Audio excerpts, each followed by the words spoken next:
Nothing like a happy birthday rendition to welcome the new year. Man, new decade. New year, new month. We were having fun the other day saying, see you next month. See you next decade. See you next year. Yeah. Anyway, I can't believe I've been doing this for such a long time, and I want to take you guys through a little journey. I don't know if you guys would put up with me for a few minutes while I tell you how I arrived to where we are now.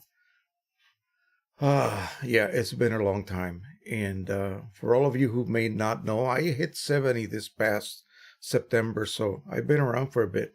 Some of you know me very well. Some of you have been with me since the very beginning. Some of you maybe just joined the channel or the Facebook group just recently. Some of you may be brand spanking new to this adventure. Photo printing techie, that's what we call it. And again, I want to talk to you guys and tell you so that you know who the heck is Jose. So, I was born in Puerto Rico. My parents were born there as well. But their parents came from Spain and other parts of the world, Portugal. And so basically, you know, during the Spanish-American War, the end of the 1890s, I guess. I don't know too much about my history. That's a shame.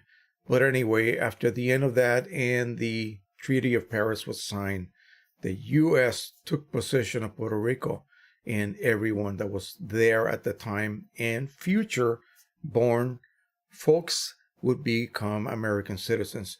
So I was born in 49 and enjoyed the heck out of the 50s. I really, really loved it.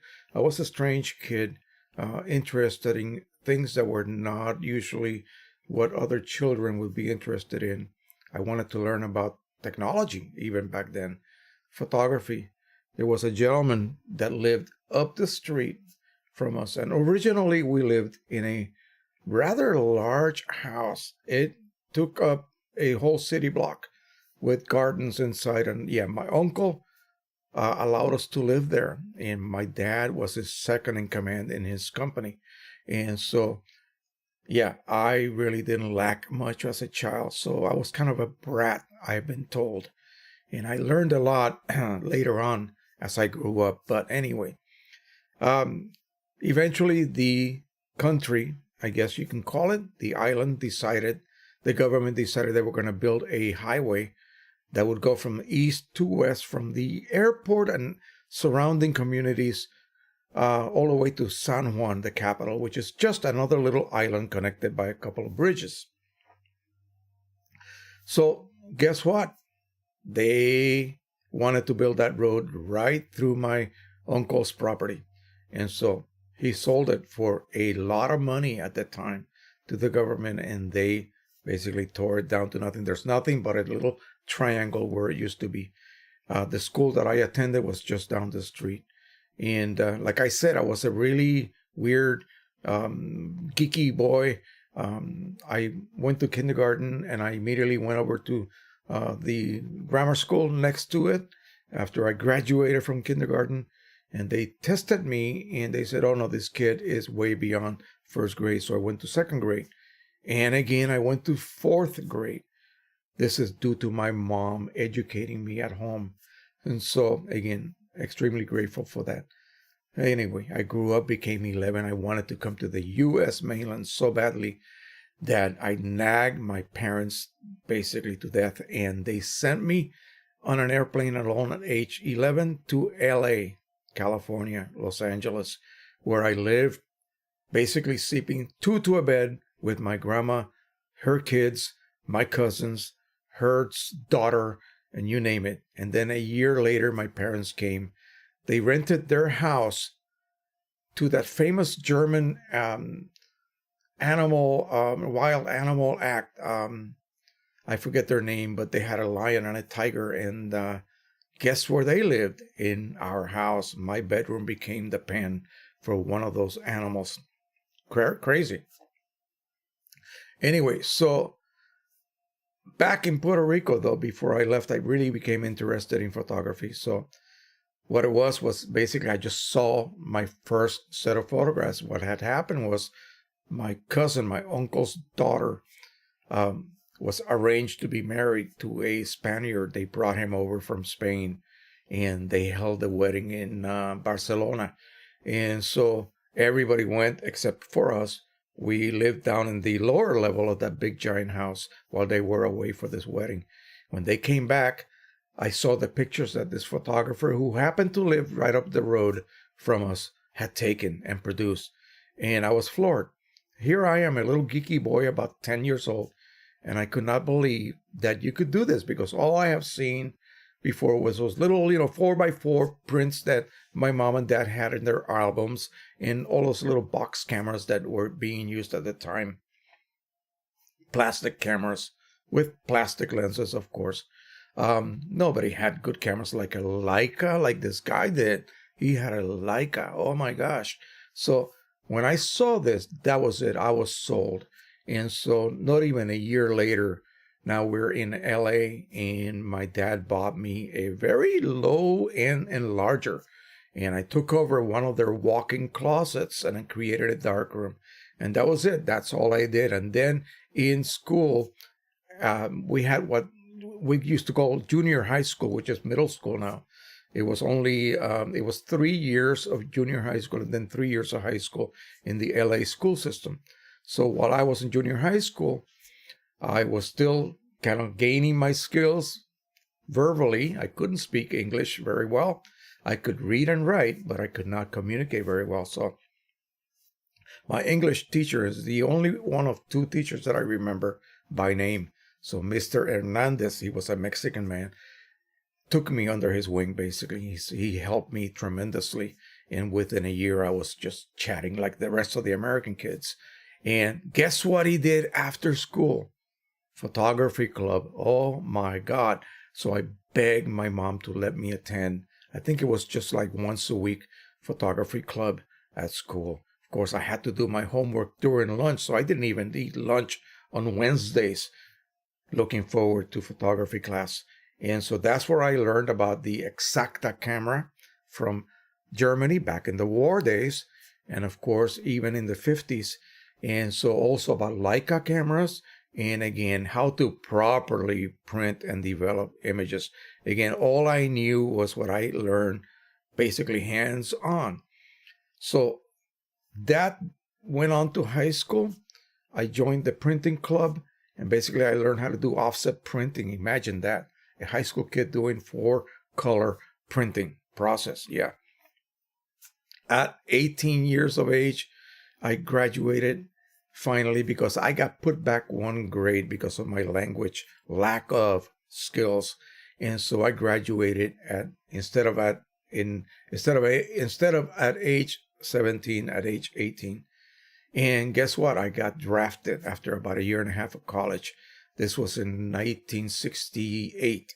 And so, 69. And so I went into the Army, and I became a combat medic. They sent me to Fort Sam Houston, Texas. There I went through my training. I was picked out of 150 applicants to go to occupational therapy school.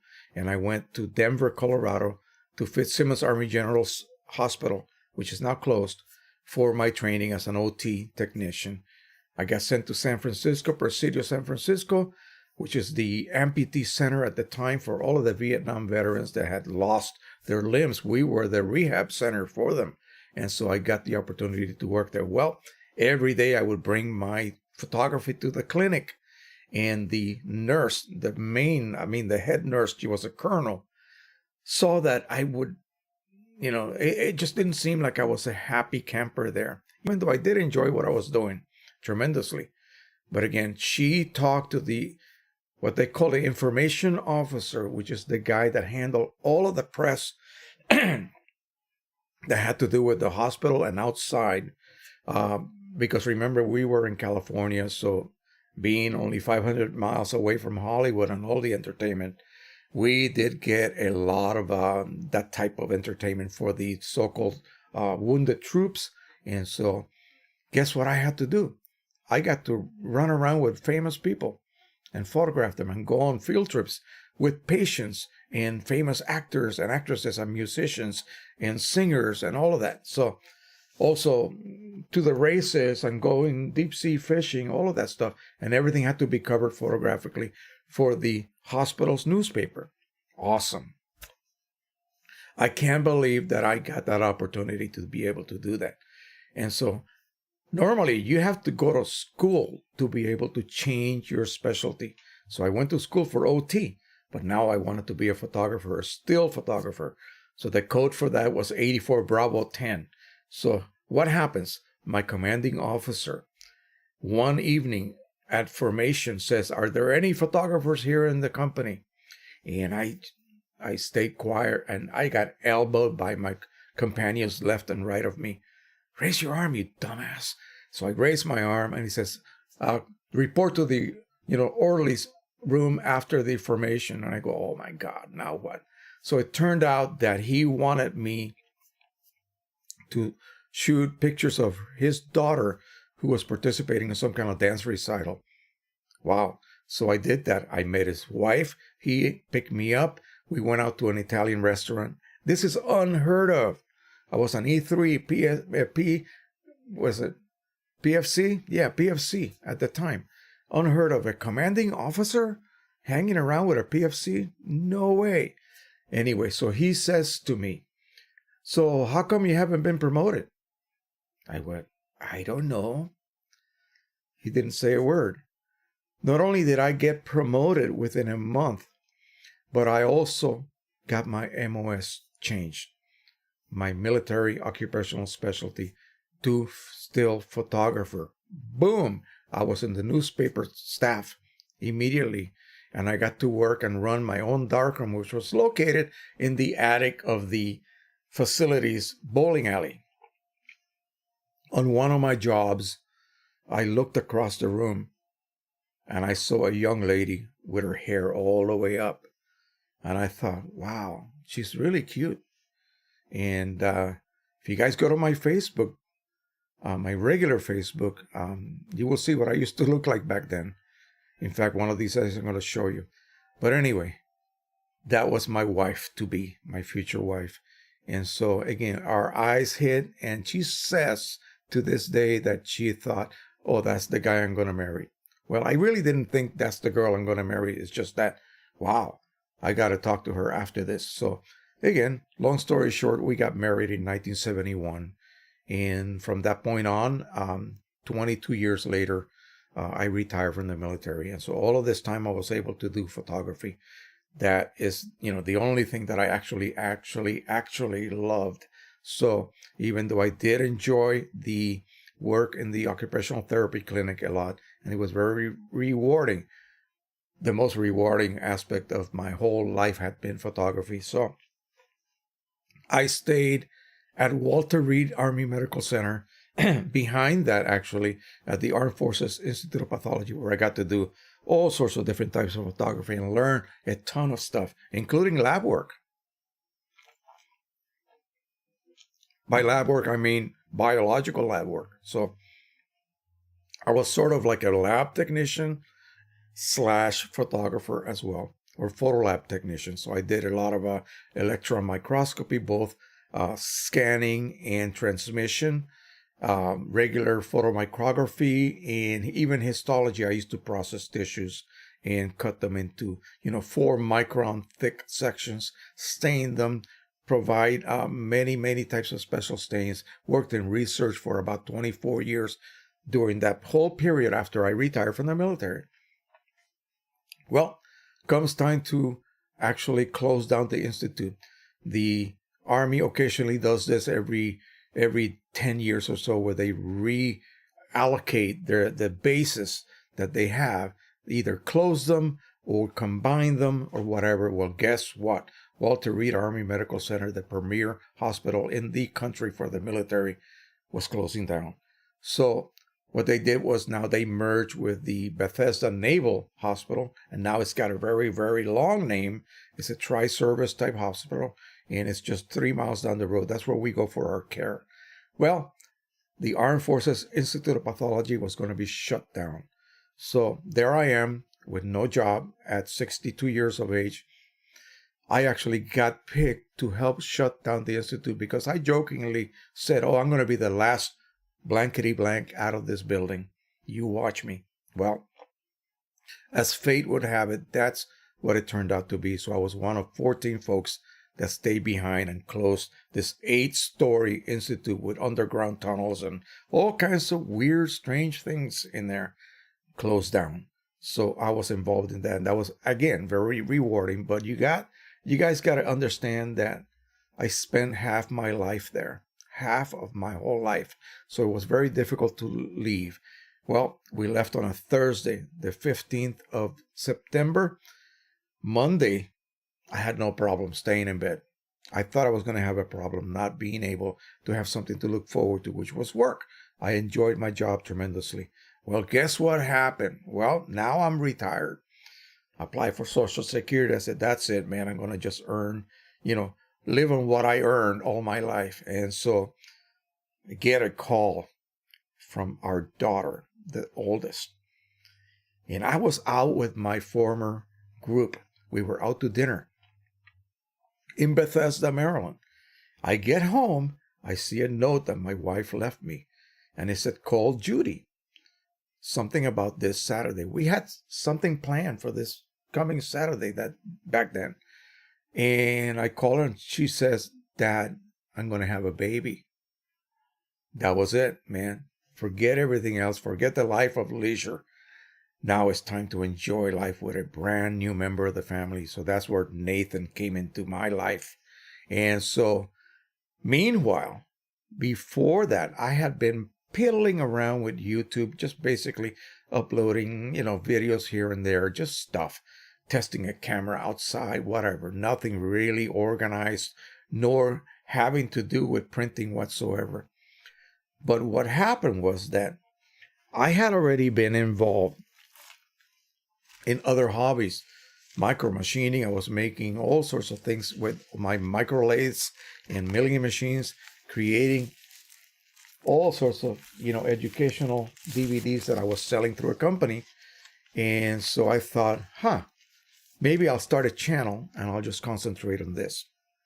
Well, that sort of lasted about a couple of weeks, and I immediately got involved into printing, photo printing. And I had been messing around with that at work for a while because of the photography work that I had to do at the job. Well, people just started to say, Jose, just go ahead and do something like that. People will just dive right into your channel. And I thought, nah, no way. That's not going to be the case. Impossible. Well, long story short, I opened my channel in 2009. I retired in 2012.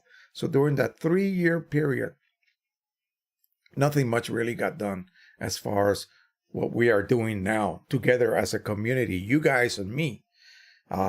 Again, it was just totally unorganized. And all of a sudden, I get an email back in the early days of YouTube. This is probably right after Google bought them out. Okay, so that I was considered now to be a partner. And I said, what the heck does that mean?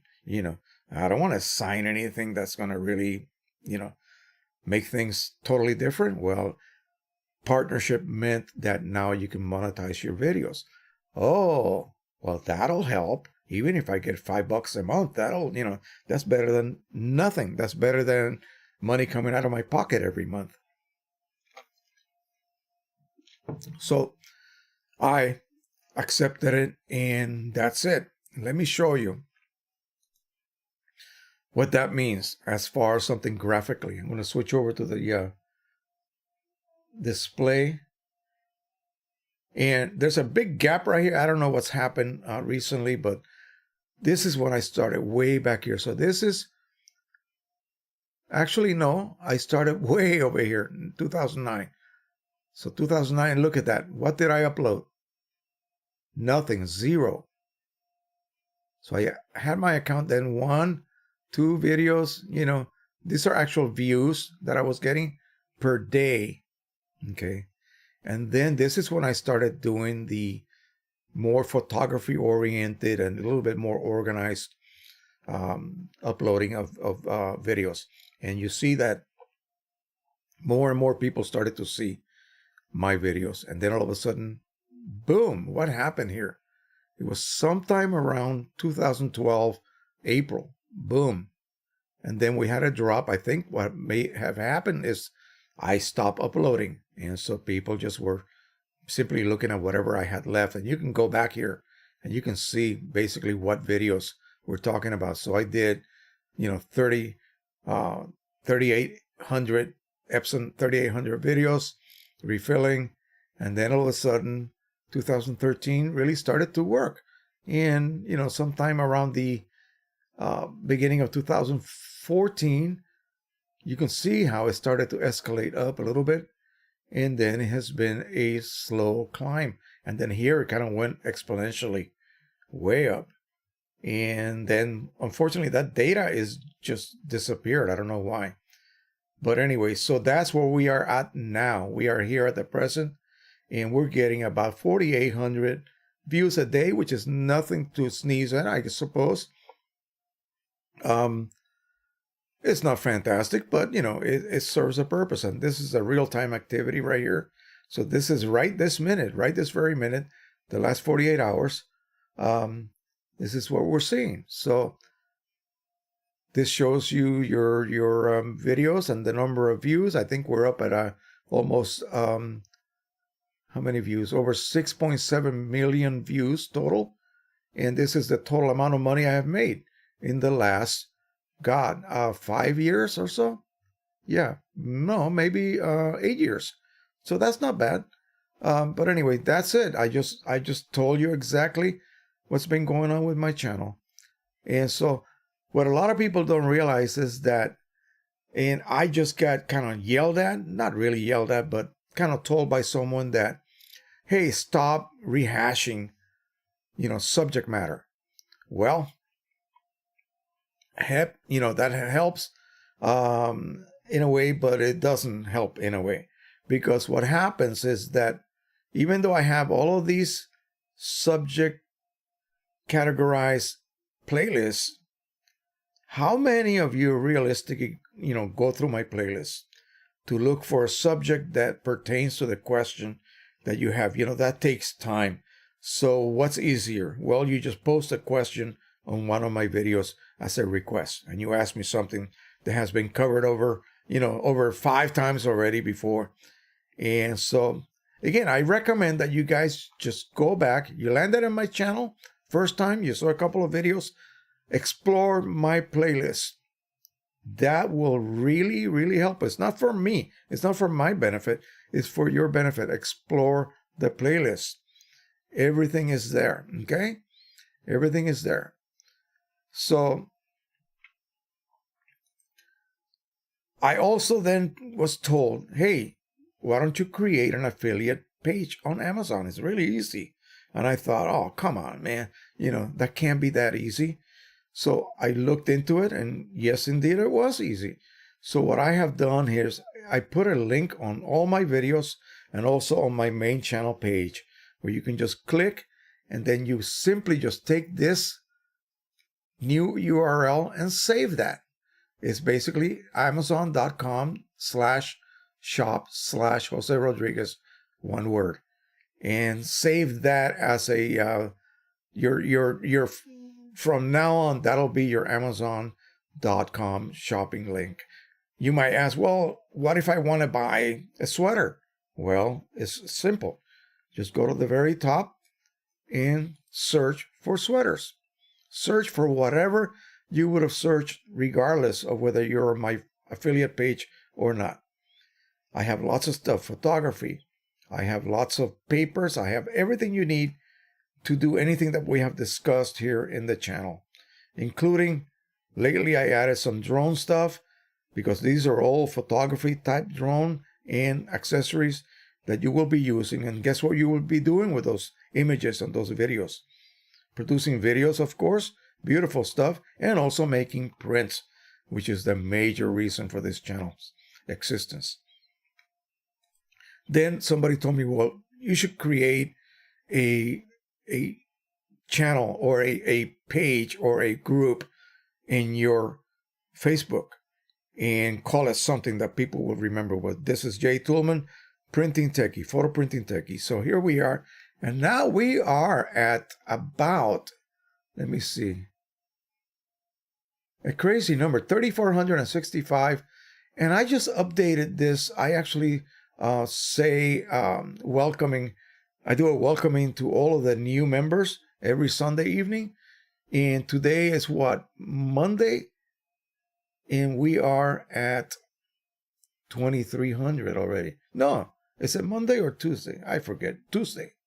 So here we are on Tuesday, and we got 23 members already in the group. And those will be welcome again at the end of the week. Usually it's about 35 to 40 new members every week. So doing really well. Use this place to ask questions.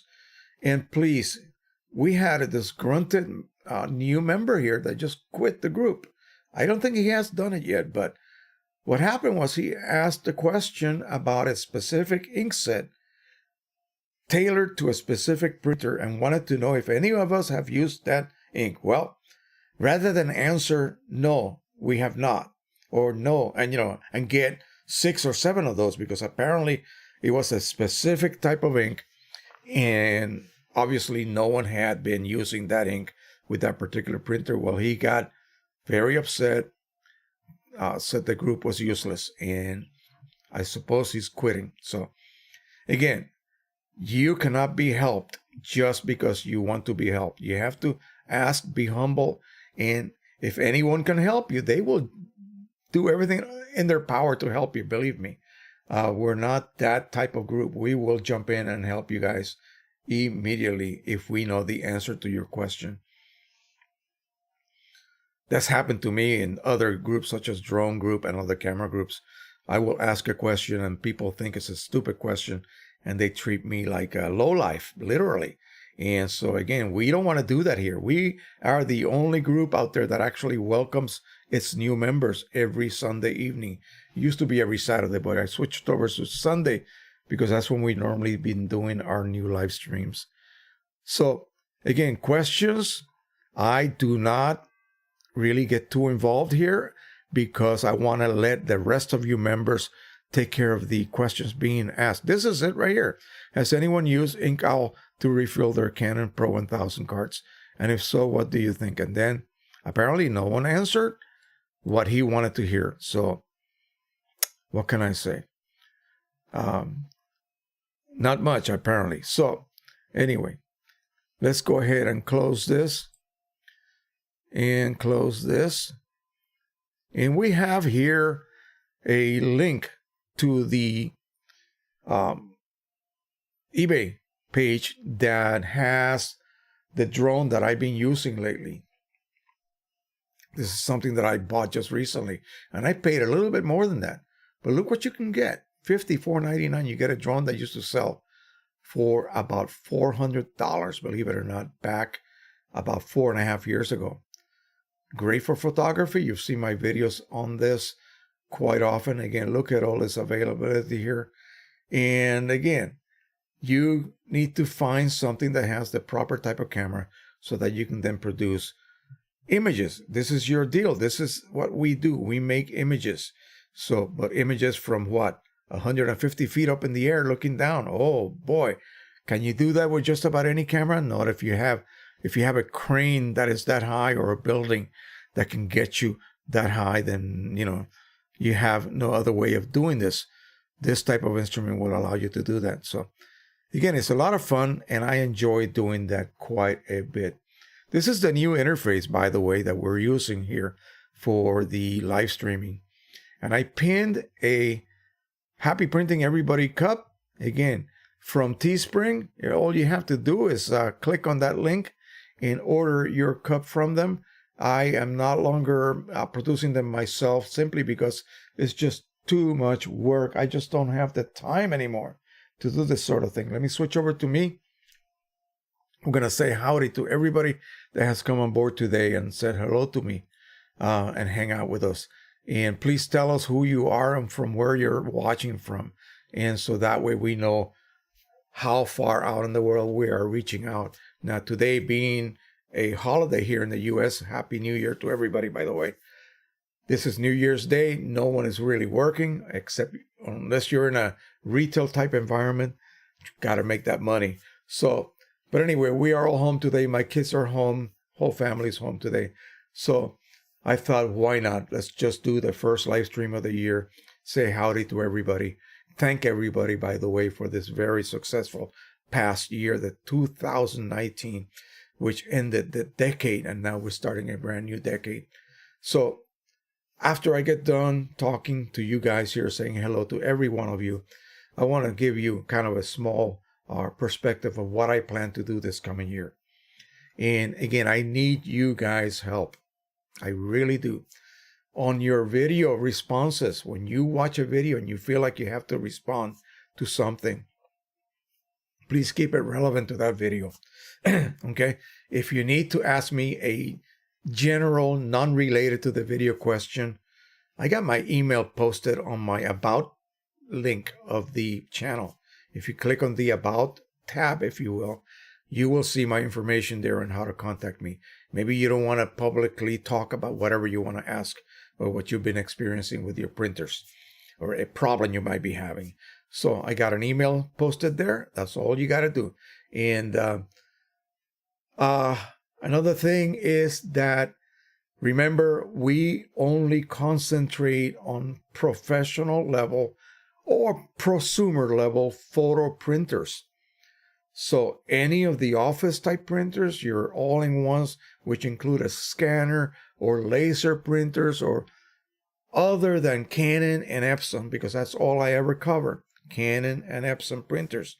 Yeah, call me a snob, but no one else has printers like Canon and Epson for photo printing. So that's all we have at the time. So anyway, HP, of course, they left the photo market completely. Especially the prosumer market. Sure, you can use some of these printers and sort of print good photographs if you know what you're doing, but really they're not intended for that. So please keep your questions sort of about the professional level printers, the Pro something, okay? Pro something, P something. Those are the Epson and Canon family.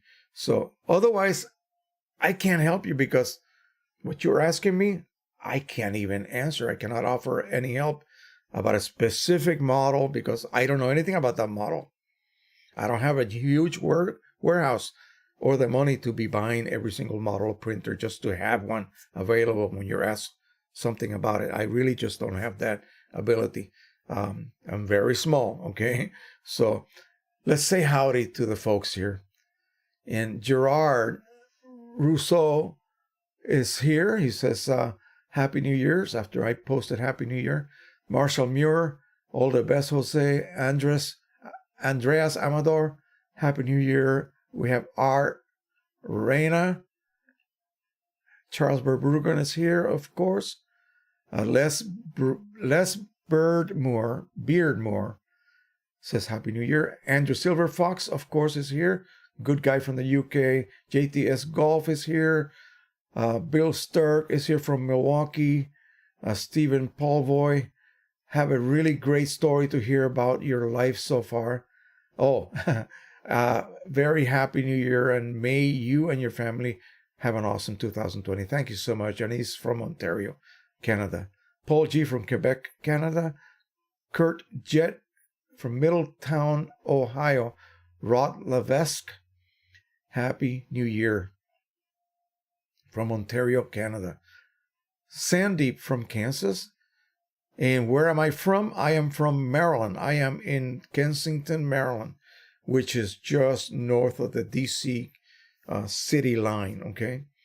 So very close to Bethesda. Everybody knows where Bethesda, Maryland is. Rockville, Wheaton, Silver Spring, that whole region there. That's where I am from. John Iganatowski from Fords, New Jersey. Les Beardmore says from the UK. Roust 716 from Woodbridge, New York. Sandeep says, what about 3D printers? Ah, thanks for asking. Also something else, and this is, when I discuss what I'm going to be doing new this year, that's going to be sort of connected to that. Can you do a series on that? Well, I first have to get one. So Alex Conroy, Jeremy Spears, or Spears from Holly, New Jersey, Lens and Beyond. Do you think a Canon Pro-1000 will be updated soon? I hope so. I really do not know. Nothing new has come up. Nothing new. Consumer Electronics Show in Vegas coming up this year. I have no clue. They usually keep those things a pretty good secret. The videos that I watched from last year didn't really include anything. Nothing. Just a new Canon all-in-one printer. I think it was one of those Tank G series printers. We got a person per, I can't pronounce that, BJODSTRUP from Denmark. Happy New Year to you, my friend, and thank you for dropping by tonight. Cliff Medina, hey, what's up, my friend? Happy New Year, Jose, he says. Thank you so much for being here, my friend. Yeah, let's talk about this year, actually. So yeah. What have I not done with printers? You might ask. Pretty much everything, okay? There's really nothing much more that I can do that is groundbreaking or, day and night difference or brand new or never done before. Nah. Everything that I have done already has been, we're up to date, in other words. How far can we go? Well, we can test papers. That's all subjective. The paper that I like, you don't like. The paper that you like, I don't like. The paper that this person likes, this other person may not like, So, yeah, I can test all the papers in the world and really will not mean much because, again, video does not really display the properties that well. So any nuance that you see from this paper to that paper really will be lost in video. It's like throwing away information. It just cannot detect the beauty of one paper compared to the slightly less beauty of another paper. You know what I mean? So other than that, we've done it all already. So let's move on to other areas. So 3D printing was covered by you guys just now. Asked about, that is. What can you do? Well, you can do just about anything on a 3D printer. Now, just 5-6 years ago, there were only a few good quality 3D printers. Now we have an abundance of them. It's like the drone world. A few years ago, DJI, that's it. Okay, DJI Parrot, maybe Unique, that's it. And now there's all sorts of companies. Sure, they're all at the bottom of the tier, DJI on top, and of course Parrot and Unique below. And now, we have Hotel and many others that are sort of, mid-range, good drones, but they just don't have the moolah that DJI has to continue all of this development. And but anyway, what about printers? Like I said, how much further can printers go? Really, sit down and just think about that for a minute. How much more can we improve our printers? Well, we can have printers with, 30 different cartridges, colors, to increase the gamut beyond recognition, if you will. That would be a humongous printer. Okay, nothing that any one of us could house in their home. I mean, what can you do? We're at 12 colors now with Canon Pro Series. Where else can you go? Well, we can add maybe green. We can add orange. What else can we add? Brown? Oh, come on. You can make brown.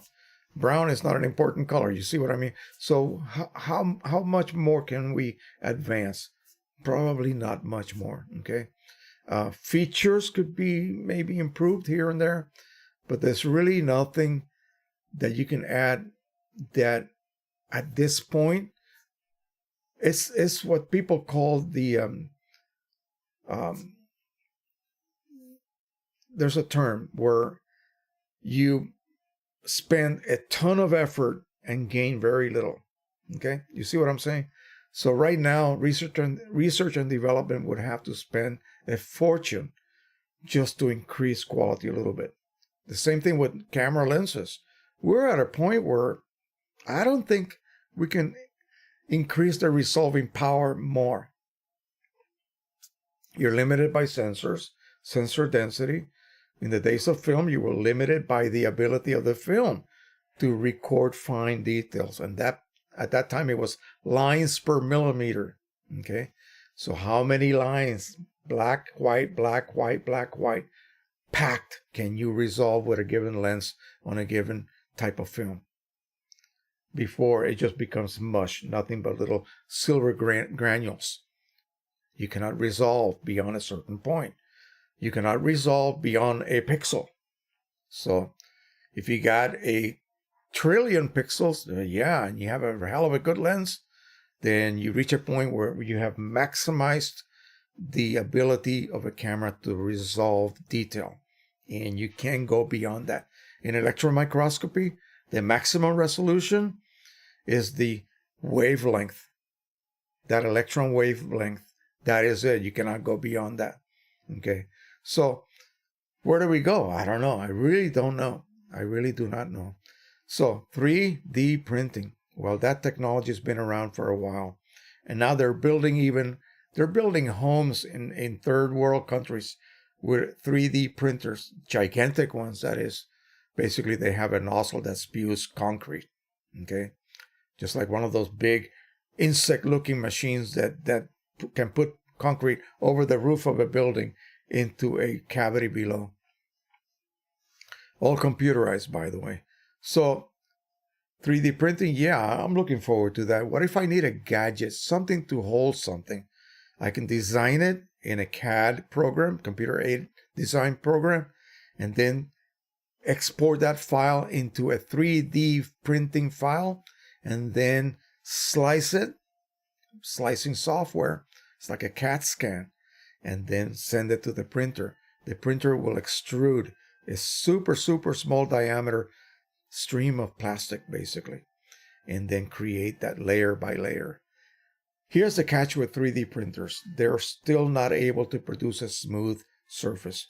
It's still going to have that texture because the resolution or the diameter of that plastic stream is still a certain diameter. Okay, it has not gone to the point where it's going to be, well, if I had hair, I would say a hair's diameter, but you see what I'm saying. But I have a beautiful squeezy bottle rack that was 3D printed by someone for me, and they gave it to me. And that thing, I treasure that. So yeah, you can do all sorts of things. You can do 3D imagery. You can do models of a famous church, famous building. You can download free models from everywhere and just spend time having fun with your printer producing these little models in miniature. It takes a long time. It takes hours to print something. Okay. So again, they haven't gotten to the point where it can be sped up. But now they have resin printers, which operate with a UV type light source and or beam, and they work sort of backwards. The platen where the unit would be 3D printed actually is upside down. And as the unit, whatever model you're printing, is created, the unit rises from the liquid resin and it emerges printed with smooth surfaces. I don't know how fine the detail that you can achieve with that is, but again, it's really fantastic, really fantastic. Now, there's also laser cutters, which is basically the same technology, except they're utilizing a laser to cut. That's something I always looked at getting because in my other hobby of scale miniatures, oh heck yeah, I could use a so-called laser cutter, okay, and etcher. It will not only etch but also cut, so you can create images on a piece of very fine wood. It will just etch that design. That would be really cool, wouldn't it be? It would be something totally different rendition of an image shot by you, okay, on a piece of very fine wood, very thin veneer, which is then mounted on a plaque. Yeah, so that's a lot of stuff. But, you know, we try to stay with the conventional photo printing process. And so at this point, like I said, what can they give us that's going to make us want to take our wallets or credit cards out and buy something new? What's going to be the next printer? Well, what would precede the Pro-1000? Okay. Well, if I had my wish come true, the Pro-1000 would have roll support. That's it. And some other way to diminish the waste of ink. Okay. One way that you could do that would be to have a separate large cartridge with some sort of cleaning, because what the cleaning cycles that the Canon printers generate is, by my theory, okay, and take that with a grain of salt, but let me tell you anyway, and you tell me if I make sense or not. You got a thermal head printer. The way they operate is to heat micro droplets of ink till they are basically at the boiling point and they are expelled onto the paper surface. Okay? So the heating, just like when you heat anything and you evaporate it in your kitchen pot, it leaves residue behind. So there's got to be some sort of residue building, because why are you doing all of these cleaning cycles? It could either be because you're not ever going to run a clean cycle manually and you need to keep your printhead unclogged because you're only printing once a month, like most people, including me sometimes. So you would think that's the reason for it, but no, it's not, because they occur every 60 hours. If you print regularly, then every 60 hours you run a cleaning cycle on a Pro-1000, for instance. They happen also after each print, just a very, very tiny purge, and that expels a little bit of ink out. All of this, why? Why is all this ink being wasted? To remove the residue that you build up during printing. So the more you print, see, it's kind of counterproductive. The more you print, the more residue you build up, and the more you really need that cleaning cycle. Okay, so they need to design something that will be not being fed by ink, but being fed by another. This is going to require a complete redesigning of the printhead, okay, an ink delivery system. So a tank of cleaning fluid that will only enter at the very, very end where the nozzle compartments are. Those are the ones that are encrusted with all the crusty junk you develop when you burn ink out, when you're exploding that ink.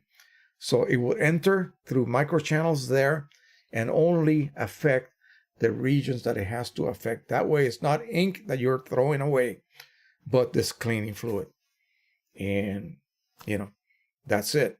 Then when it's done, it would allow ink to then replace whatever amount of fluid is left. It will be microliters worth, and fill those chambers back up with ink. So you're ready to print the next print job with a nice residue-free compartment.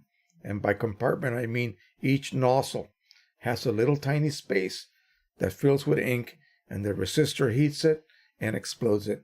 And it gets filled by more ink, and the resistor heats it and explodes it, and so on and so on and so on. As this process goes along, you are developing residue, period. It has to happen, okay? Why do dye ink Canon printers like the Pro-100 only do it every 120 hours, okay, rather than 60? Because you're dealing with pigment, okay? So I came up with that idea.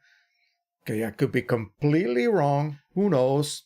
I mean, but hey, sounds good to me. I think that's a good explanation as to why they are forcing us to have to contend with all of those cleaning cycles, period. If I send something to my Pro-1000 right now, yeah, it'll use up a lot of ink because I haven't used it for a couple of weeks. My fault. It's been busy this last 2 weeks. I have nothing important to print on that printer. So anyway, that is my fault. But again, it's not something that I can just, do away with or sort of minimize. So one huge improvement that I would really benefit from and welcome, and this could be retrofitted into the 1000, 2000, all the way up to the 6000, the P or Pro 6000. It's something like that. And again, that would require buku money to be spent in research and development to create a brand new printhead that can then be integrated in that whole series of printers, because they all use the same current printhead we are using now. Okay, so as long as you feed just the very last, it would be like if you look at a channel of water, and then at the end you have a little stop, and then you have a compartment of maybe like 2 or 3 cubic feet area, and that's filled with ink. Let's call it ink or water. So you come from the side and you put some of the cleaning fluid in there, pushes out and cleans that little tiny space. The rest of the channel full of ink stays as it was. And then this stops feeding cleaning fluid, and then the cleaning fluid is flushed out. Again, it will just be microliters per channel with ink. That's actually taking place right now anyway, after every print that you create on a Pro 1000. Okay? Also, what about integration of ICC profiles from other providers?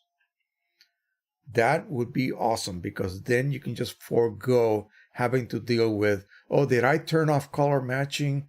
Oh, no. All you would do is choose, after you generate a media configuration for all kinds of other papers, you would then tie them to that particular profile that lives inside your hard drive anyway. So when you choose XY paper from HALIMUN, it would have to use that profile. Right now, there's no way to do that. Okay, you have a media configuration, but you have to manually set color matching to none or off, and then link that profile from your editing application. I want to do it through my driver. Okay, so that's something that can be added. I want to just go to my driver. I hit my paper types, and I got 100 different papers there. If I choose Canson so-and-so, it will automatically be linked to the Canson so-and-so ICC profile I have in my hard drive. That would be awesome. Okay, if they could do that, yeah, that would be a huge improvement. Again, it's not going to be anything to do with color output or increasing gamma. None of that. It'll just be making life easier, so that any Joe Blow like me can just go here and say, hey, I want to buy this new paper. Oh yeah, I don't have a media configuration. Well, you download a file from the provider of that paper, you install it in your driver, and boom, it shows up there as one of your custom papers. Boom, boom, it's done. Hit that custom paper, you've already downloaded the profile, and it links it automatically. It would be using, instead of color matching set to none, it would be color matching set to ICM. That automatically currently links a Canon paper, only a Canon paper, to a matching Canon profile living in your hard drive. Pretty good, right? Yeah, that would be awesome. They should listen to me, but they do not. I'm sure that they don't want anything to do with me because of what I preach.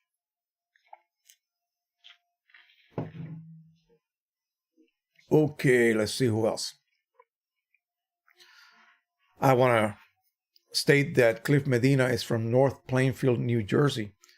Blue Driftwood Beach, Happy New Year from Southeast Georgia. Ayman Ali from Bahrain. Sandeep, you could ask NASA to take you on the space station and try to use the Pro 1000 if it works in the ionosphere. Yeah, I don't know. It doesn't use pressurization, but it needs gravity. It probably would not work because of the lack of gravity there. the ink is fed by gravity to the ink lines. And so there are a series of sensors downstream and a couple of little valves here and there, but yeah, it needs gravity, so probably would not work. You would need a pressurized system to be able to, and so that would be that would be an EPSON printer. Sandeep says, I take offense you saying brown is not important color. I am brown, so am I. I'm a little brown too. Yeah. I hope you didn't take it that way. Come on. But you know what I mean. Brown is an easy color to produce by mixing other colors. That's what I meant, okay? Not that it wasn't an important color. The really, really difficult colors are blue and reds, actually. That's why often the Pro Series from Canon have proprietary blue and red ink. That's the only reason for that. Stephen Polvoy, Jose, I'm getting my brand new 24 HP Z9 something something something. Those are good. Pro printer after looking at Epson and looked at Canon Pro 2000, but purchased the HP due to it built-in spectrophotometer. I recently got a Canon Pro 100. Yeah, that Z series goes back quite a while, and they do have the ability to actually create ICC profiles. And the difference about that printer, and this is I'm so glad you brought that up. This is exactly why I was mentioning what Canon should integrate in their driver. And Epson too, they should do that. When you create a profile in a Z or Z series HP printer, this is the only really good photo printer that HP currently makes. It will create that profile internally. Basically, it'll print those charts for you internally.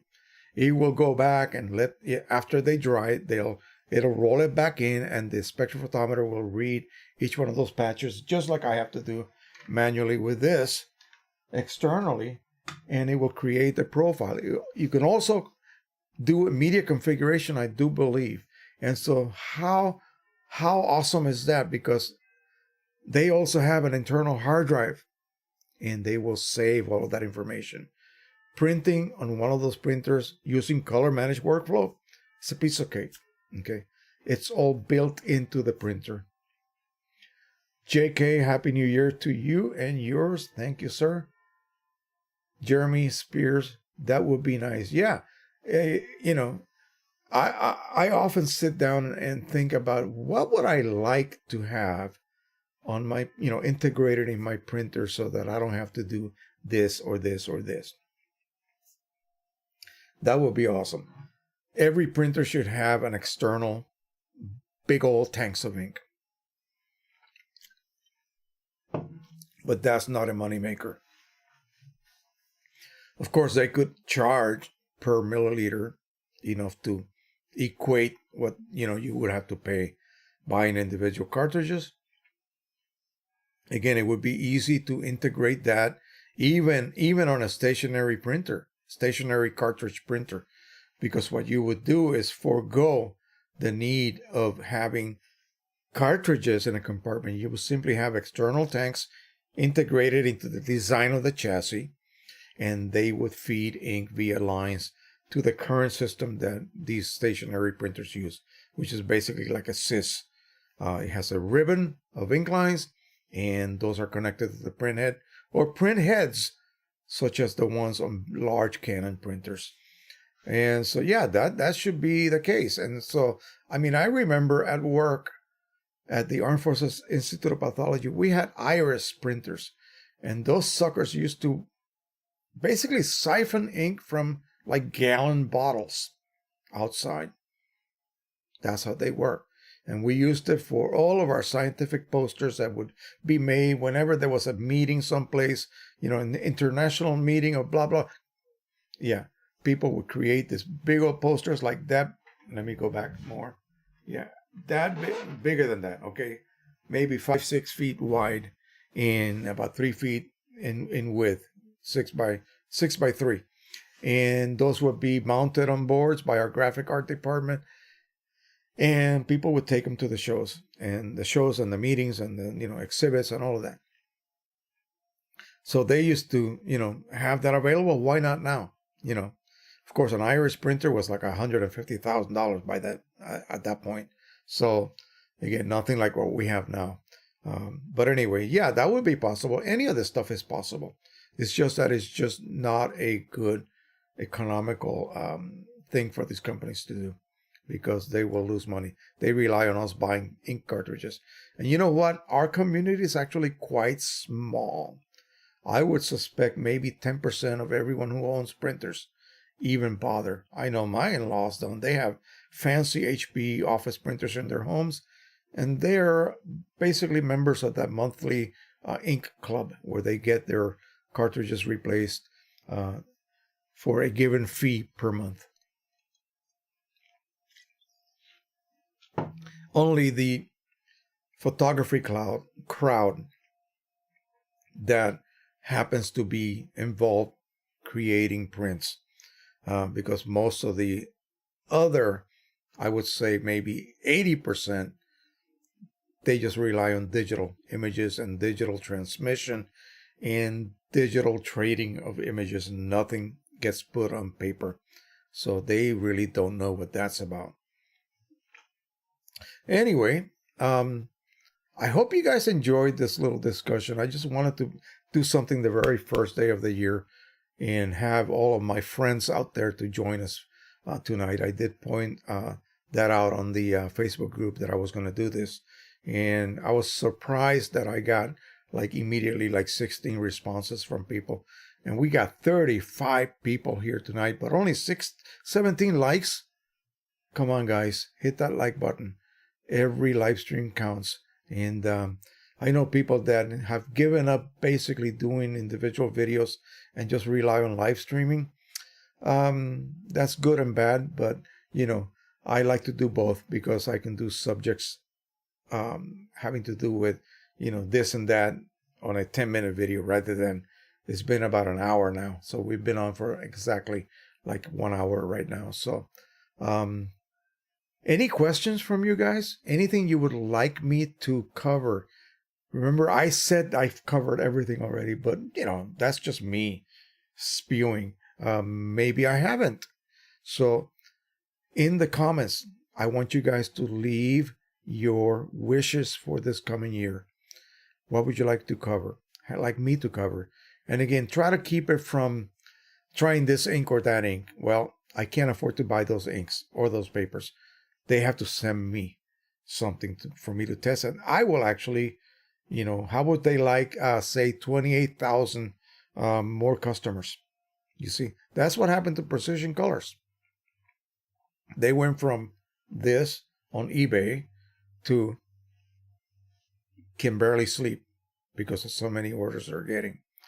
And I'm not saying that I was responsible for all that, but what I'm saying is that I tried their products. They provided me with products. Ink Owl did that as well. So I give huge kudos to Ink Owl because they took it upon themselves to provide me with some inks at their own risk, because I could have just turned around and said, hey, your stuff stinks too high end, and no, it did not. So if they have confidence in whatever they are selling, I'm sure they wouldn't mind getting another 28,000 or so customers interested in their product, because that's how many people we have currently subbing to the channel. Got another 3,000 something, 400 something on the Facebook group. And again, if I do a test on a product and it turns out to be a very positive test, then I will do videos on it. I will not do a negative video. That's not my thing. I don't like to do that. I will very discreetly contact the provider of those products and tell them that it didn't really work out. And that's it. I leave it at that. I'm not going to do a negative type of a video. Also, I am not going to pay money up front for a product because they want me to provide them with a 5-star review and then they will refund me. No, a lot of the Chinese companies do that, but no, that's not me either. So guys are interested in something, contact that particular company. Tell them who I am. Give them the link to my channel. Give them my email.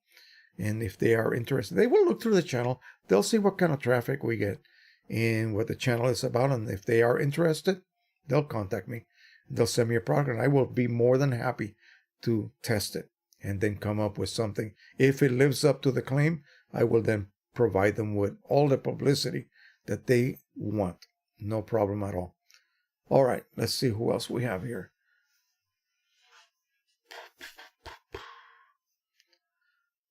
Bill Richardson, Happy New Year. I have a Canon Pixma Pro-1000.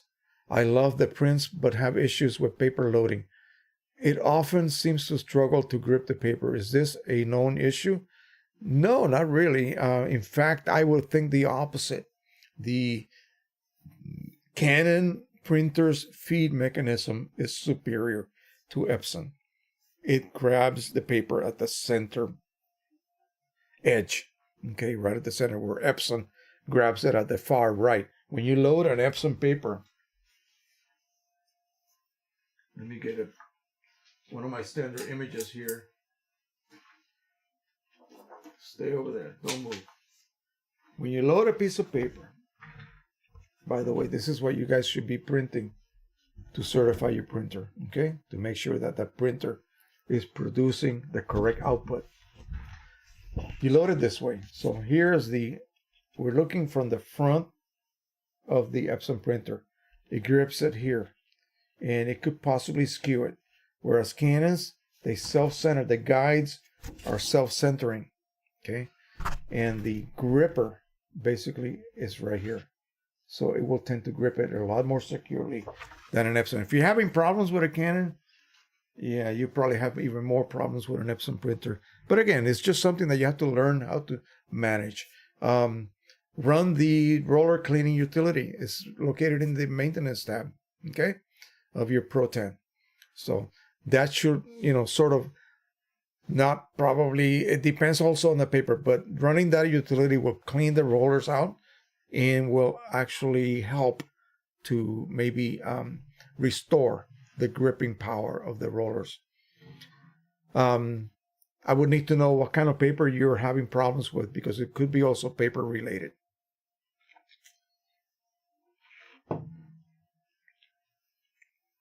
Leandro Crespi says, been surprised with Epson paper, both quality and price. Premium luster is a great match for the P800. Would love to master it. Did you try it? Yeah, I have a lot of that paper. I love it too. It's very similar to Canon's Pro Luster, which is what we have here. Okay, I have a roll of that very paper right now on my Pro-1000. It's a 17 by, it used to be 100-foot roll, and I'm using it just to continually print stuff on it. I've done stuff for the school. I've done some 17 by 30-something inches long banners and things for school and for our church and stuff. And so, yeah, it's a good paper. It's a good paper. It is resin coated. Be aware of that. It is full of OBAs. So unless you're using OEM inks, it's going to then diminish your longevity. OBAs in papers will, diminish your longevity even with OEM inks, okay? By that I mean optical brightening agents. They allow the paper to sort of fluoresce when it's hit by most light. A lot of light has a little bit of UV in it, so the UV makes it fluoresce, and it makes the plain white background, just the paper base, if you will, sort of glow more. And so it increases the brilliancy of any particular paper. Eventually, it just sort of oxidizes itself. It burns out, and the paper just returns to what it would have been without the OBAs. But by that point, it has faded. So, okay, let's see what else we got here. Anything else, you guys? We were talking about, drone photography, and I see we got some people here that have never basically landed on our channel before, or maybe are members, but they haven't been participating in our normal Sunday evening live streams. My daughter and her husband are very fortunate. They are renting this house from his parents. It is 6 acres of space, sumptuous space, by the way. The dual homes, this is a separate addition right here. So combined, you have probably 7 bedrooms. And there's a complete suite over this garage here with everything you would want. Okay, the only thing that's lacking is a little kitchenette for them to not have to ever leave. Anyway, well, this was taken from the air. I think I probably, oh shoot, I think I probably was maybe 75, 90 feet up in the air and then aimed the camera down. This is done with the Anafi, the Para Anafi. So it is a raw image, 22 megapixel raw image that are then processed in Lightroom to remove the little bit of distortion that the lens produces, because it's a very wide angle lens. Fortunately, what Lightroom contains a built-in filter for the Parrot Anafi and also the Parrot Bebop drones. So it's awesome. Once you then remove the so-called distortion, it becomes linear and you can go ahead and process it. And it is sharp as a tack, folks. There's so much detail here, it's just ridiculous. This is officially about 13 by 19. Again, Pro Luster paper, Pro-1000. Looks great. This last fall, there was one particular little tree, and I believe this is it right here. I flew right above it and just aimed the camera straight down.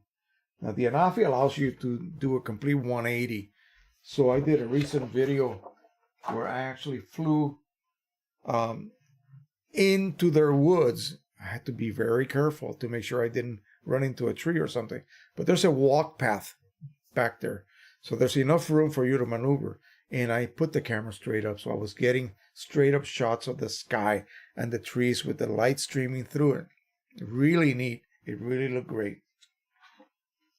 And something you can't do with practically any other drone at this point, unless you have the Skydio. And I believe there's another cheaper drone that has a sort of 180 all the way up camera, but it just doesn't come close to the quality. This is their backwoods. This is what they have behind their house. And again, just high enough to get the treetops in line with the lens. And again, the detail is just tremendous. And, you know, you have to be careful when you do this sort of thing. You have to choose a fast enough shutter speed, of course, and the ISO. Now, some of the more advanced cameras from DJI will have f-stop adjustment as well. But a lot of these other cameras, they just have a single f-stop, maximum f-stop. They're very well corrected, though. So the only exposure control you have is your shutter speed and your ISO. Basically, you're just increasing or decreasing the sensitivity of the sensor. So I usually set it at 100 ISO, and then I adjust my shutter to give me a perfect histogram across the screen where I'm watching what the camera is seeing.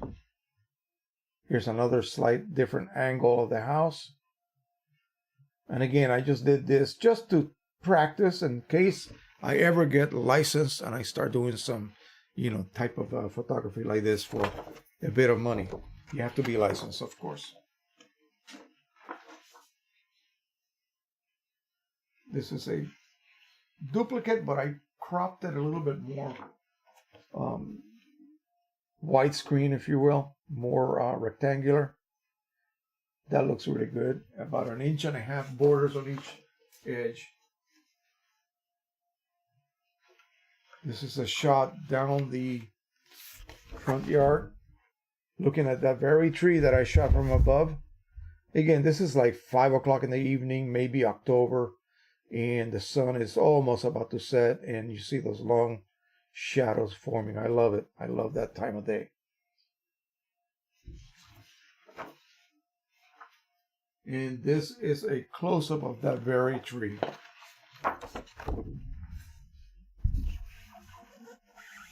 You can just see the detail. Hopefully the camera's picking up that level of detail. It's just a cheap Logitech 1080p camera here. So anyway, that is what I do for fun. Again, if you decide to do this type of photography for real estate purposes and other purposes, basically there's so many applications that are going to be explored, especially now 2020.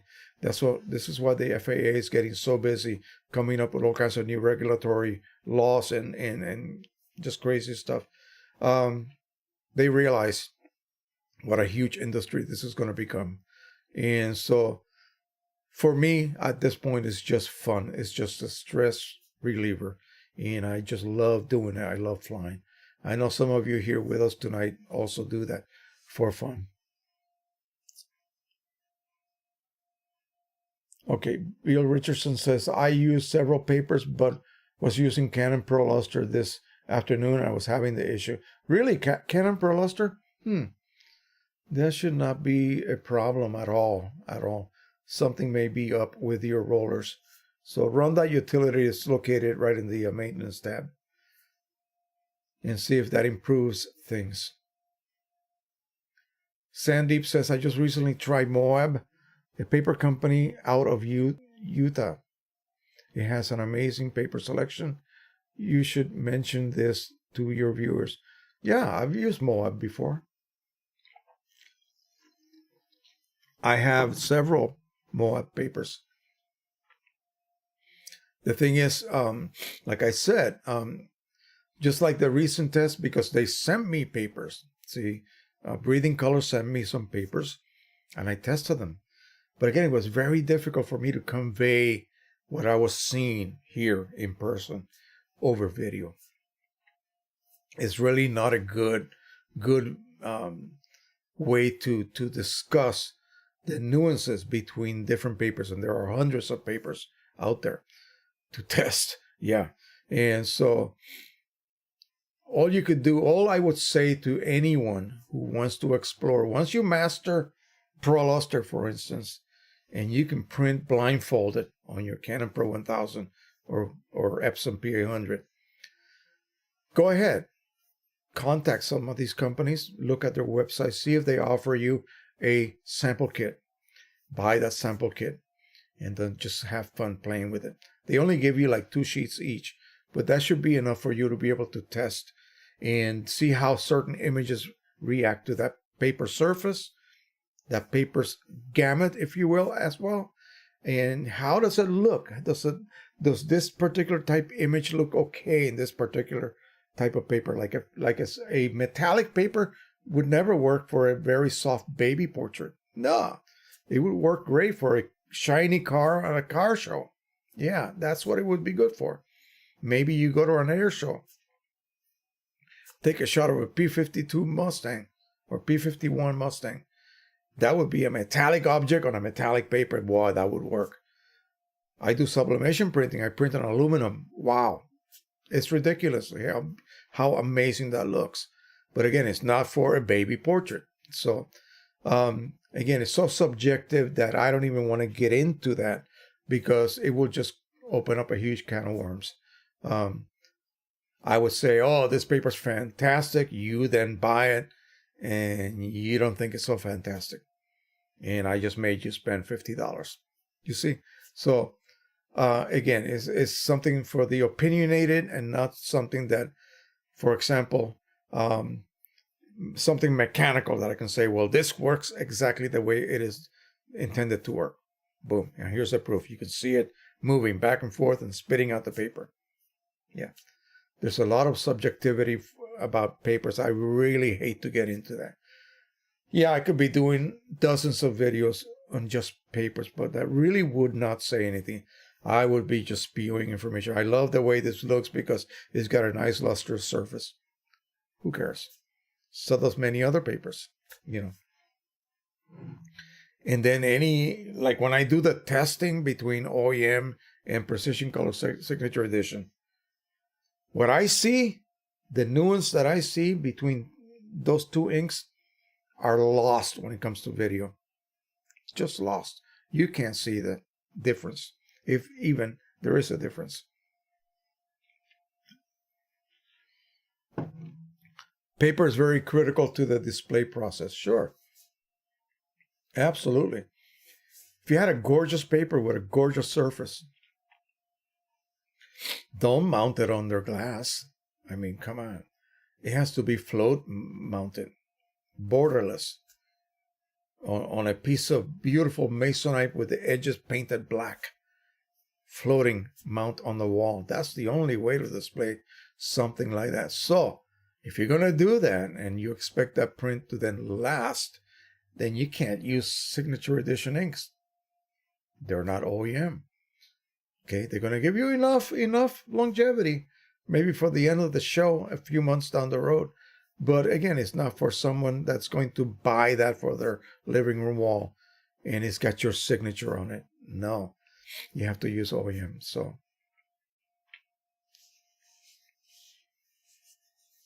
Kyle Johnson says, I enjoy your showing and telling of large photos. Yeah, that was way back. And you guys want to help the channel out?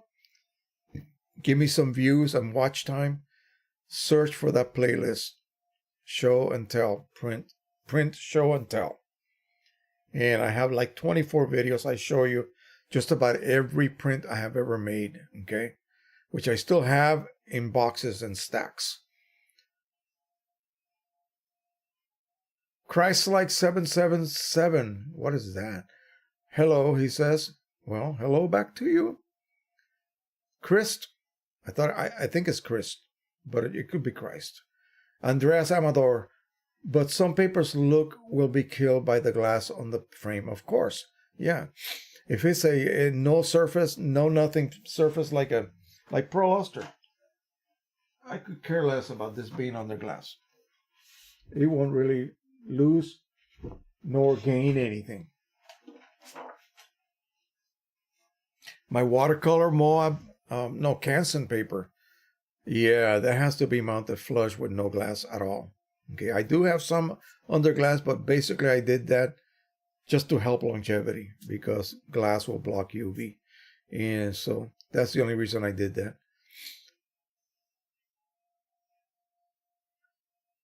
777 says, what can I do? I pay the metal for, what? I pay the metal for the panels. I don't know what you're meaning. Where can I pay the metal for the panels?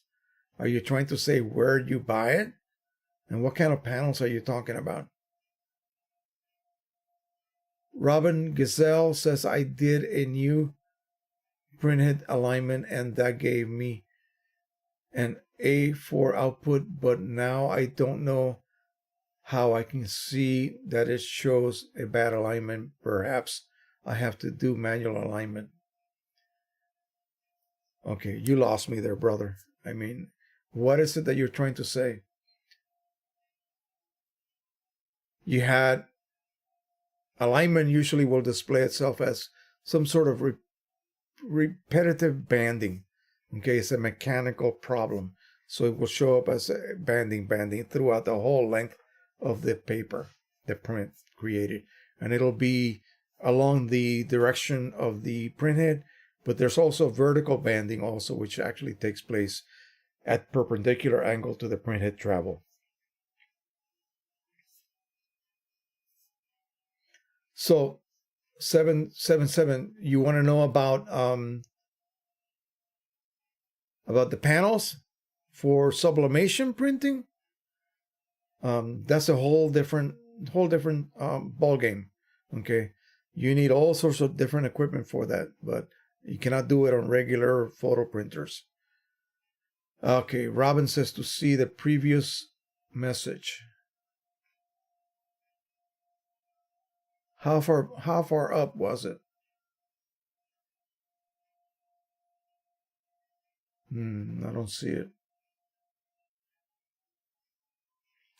You'll have to remind me what it was that you asked. and then we can go ahead and discuss it.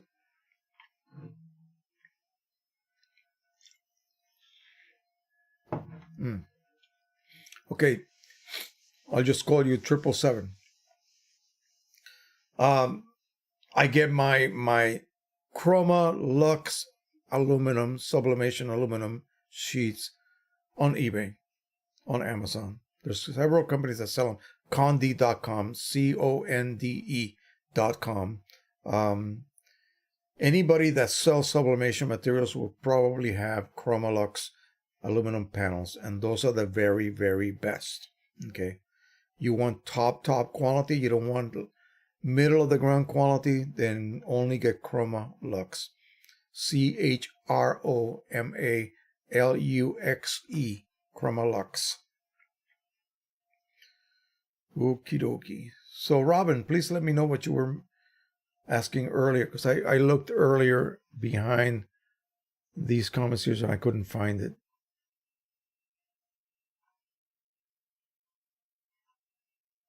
I'll give it another try and see if I could find what you were talking about.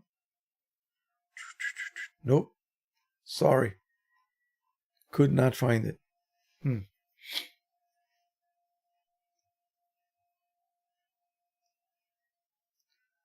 Yeah, so 777.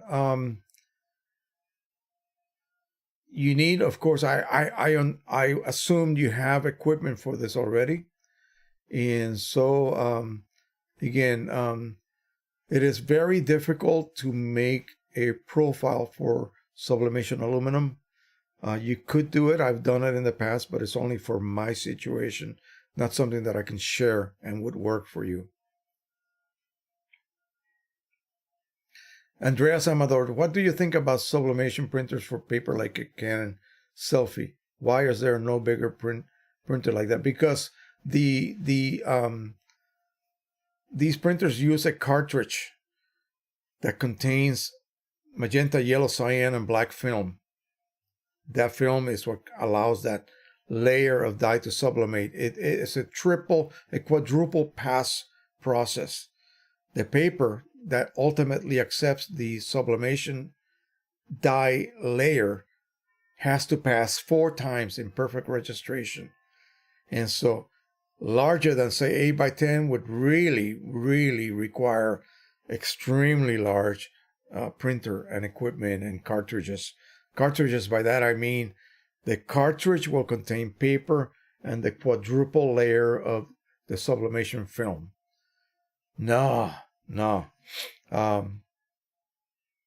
That's why they're so small, because they're really restricted by the technology. They cannot be made to be so big.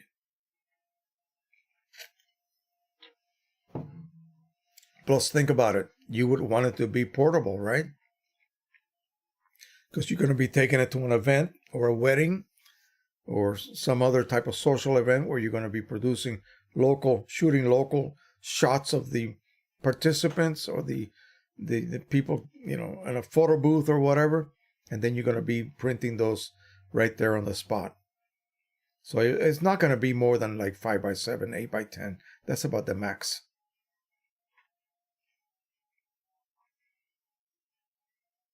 Okay. All right, we are doing really good. 35 here watching and 28 likes.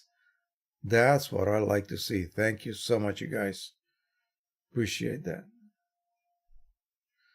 Joe Gefford. Oh, my goodness. How you doing, my friend? Ha, yeah. Really enjoy hearing your life story. I think we talked about that when we were together the other day. By the way, Joe gifted me a Typhoon Q500.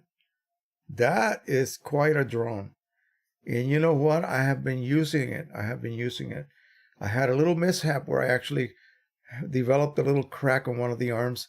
But again, I took care of it. I have a shop, so I took care of it, and it's as good as new.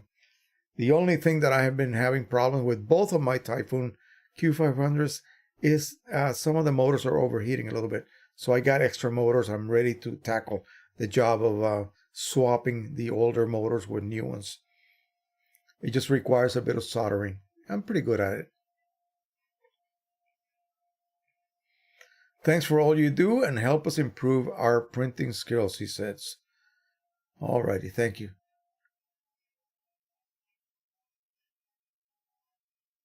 Okay. Robin Gazelle, your message was helpful review. Why? What words did you use? I'm going to go ahead and show it.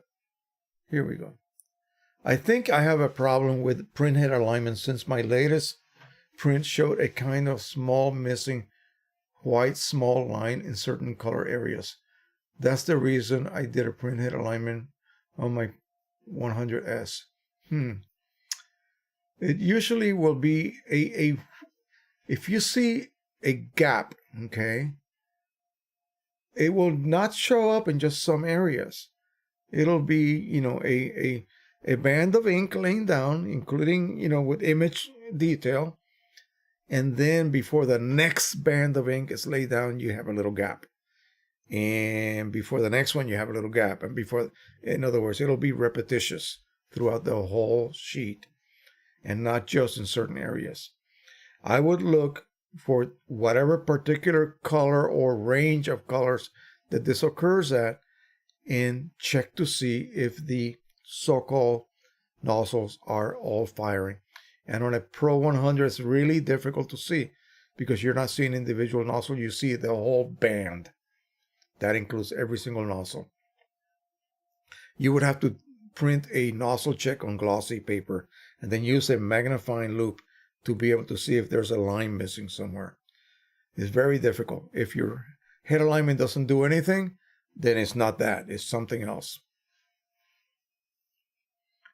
It is kind of repetitive while white lines. Okay, if it's repetitive, then it more than likely is a head alignment. Okay, and if you do it, for example, if you were to create like a middle gray document and just print that so that your whole print is nothing but gray, that will immediately show you.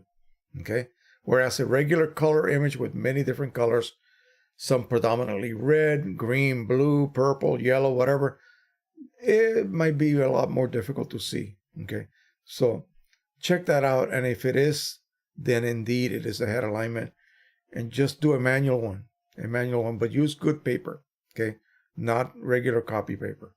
That way you can see exactly where the problem is and you can pick the correct square when you enter the numbers. The auto head alignment works, but you need to use good paper. Okay. Otherwise, the sensor will have problems reading. And the reason is regular copy paper, the ink bleeds. Okay. It doesn't stay. A droplet does not stay. It spreads. And so all of those little nuances that the sensor is detecting to align your printhead, because the printhead advance, the printhead area that it lays down has to match exactly with the advance of the paper. Okay, it'll either overlap or have a band, have a space, a gap. When it is perfect, you see nothing. It is just continuous. The first band passes, the next band passes right next to the last nozzle. Okay, and so on and so on. When you start having overlapping problems, and sometimes it could be mechanically produce problems. In other words, the paper advance is erratic maybe. But again, the ideal situation is to have the paper advance exactly the correct amount so the next pass of ink is adjacent to the previous one. Not overlapping and not a gap. Okay? So all I can suggest to you is to do a manual adjustment and see what happens. And use glossy paper this time. Let me increase the lighting in here a little bit.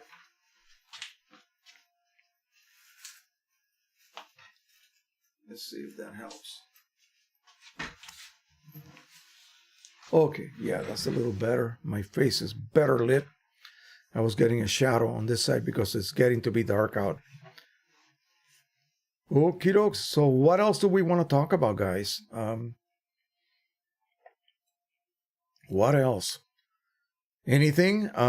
Anything you would like me to discuss, say, in the next couple of months?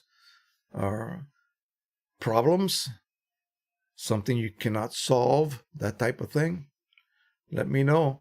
Again, you have, all week next week, as you guys may go back and review this video or go to the comment section, go ahead and suggest things to cover. Like I said, just about everything has been covered already. If you go back and look at my 1,300 plus videos, you'll see what I mean.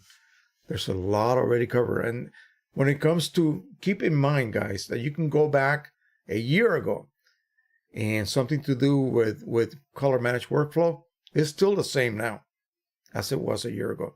That has not changed. So whatever techniques I maybe demonstrated way back will still be viable today. So keep that in mind.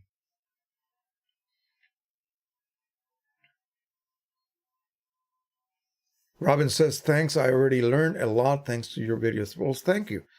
That's what I'm here for. The minute that I feel that I am not helping anyone any longer, that's when I take a break or quit. But as far as that goes, if I keep getting questions from people, that's what keeps me going.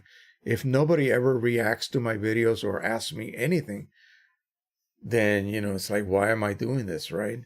It can't be just for the money, because I'm not getting rich doing this, believe me. So, and it takes a lot of time and effort to produce a video. Video might only be 10 minutes long, but it takes me about 2 hours to produce it.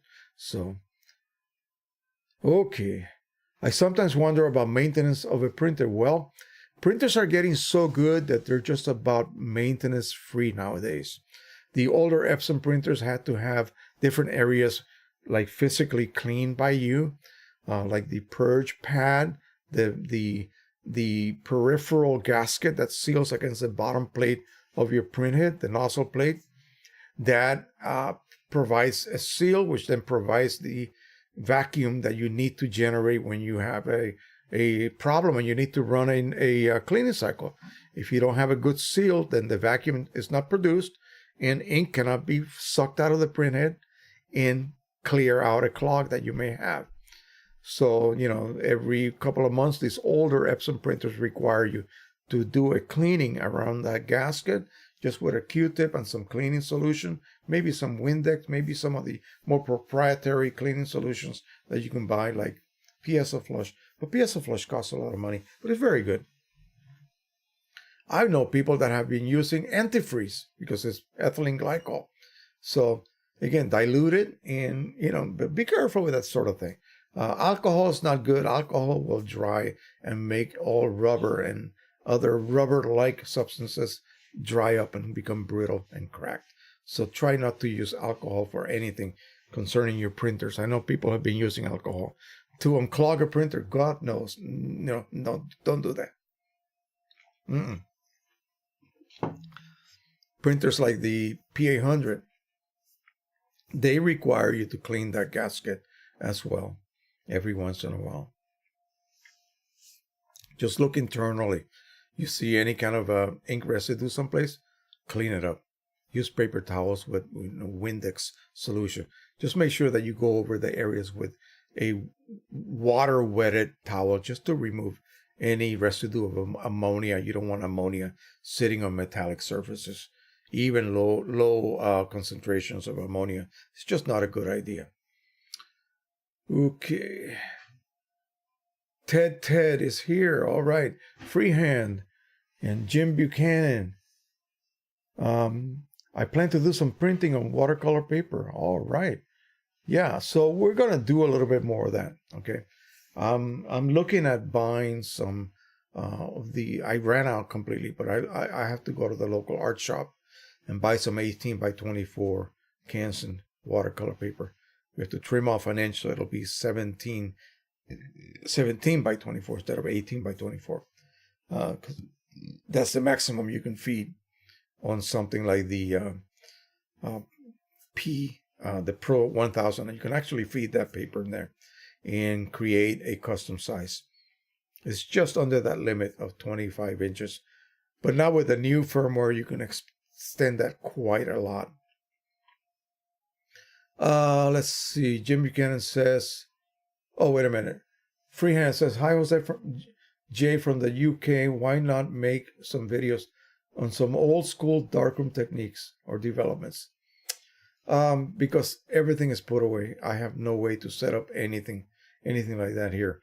The only thing that I was sort of thinking about addressing and starting to do some work on, using my EPSON Perfection V500 scanner. It's a photo scanner that can scan film and slides.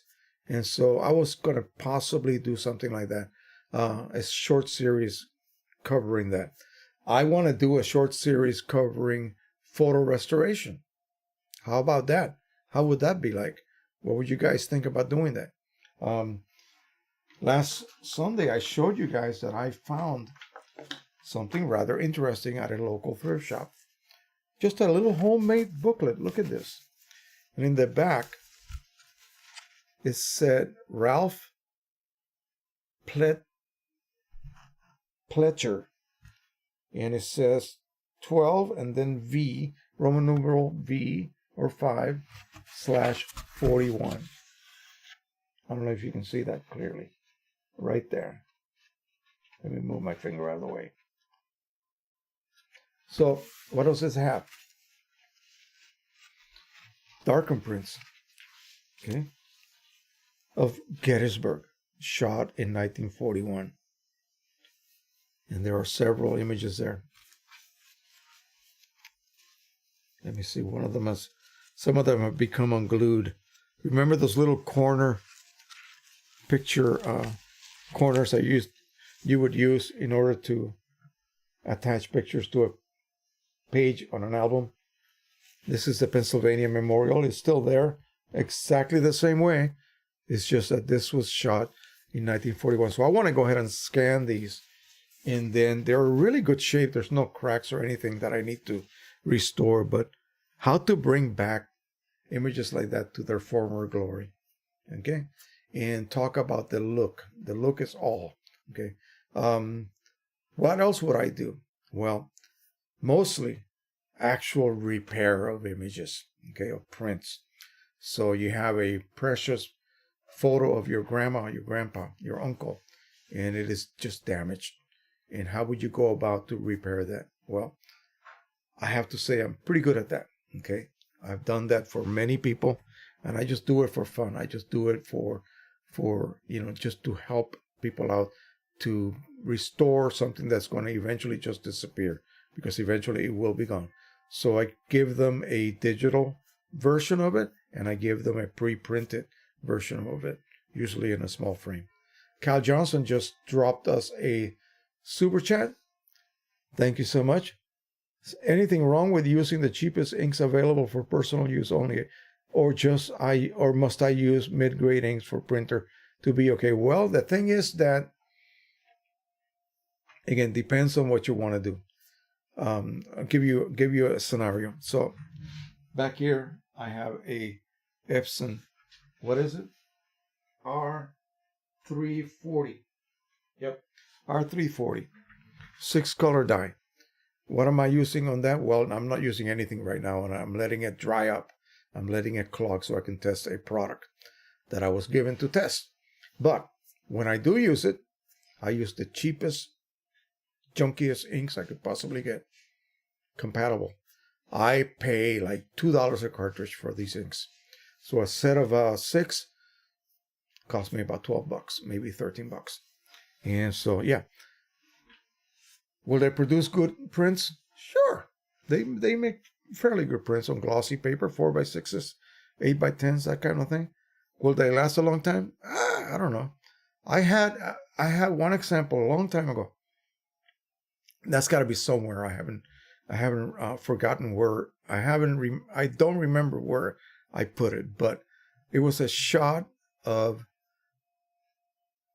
the Queen of the House with Nathan in the woods. And this is about maybe when he was 1 or 2. And they're walking down the woods together. And so, barely walking because he was so young at that point. And I printed that on the EPSON 1400 6-ink die printer using compatible cartridges from China. And I framed that. I have it on my window someplace here, back in the print room. It still has not faded.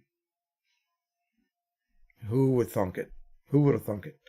But it's under glass, so maybe that has something to do with it.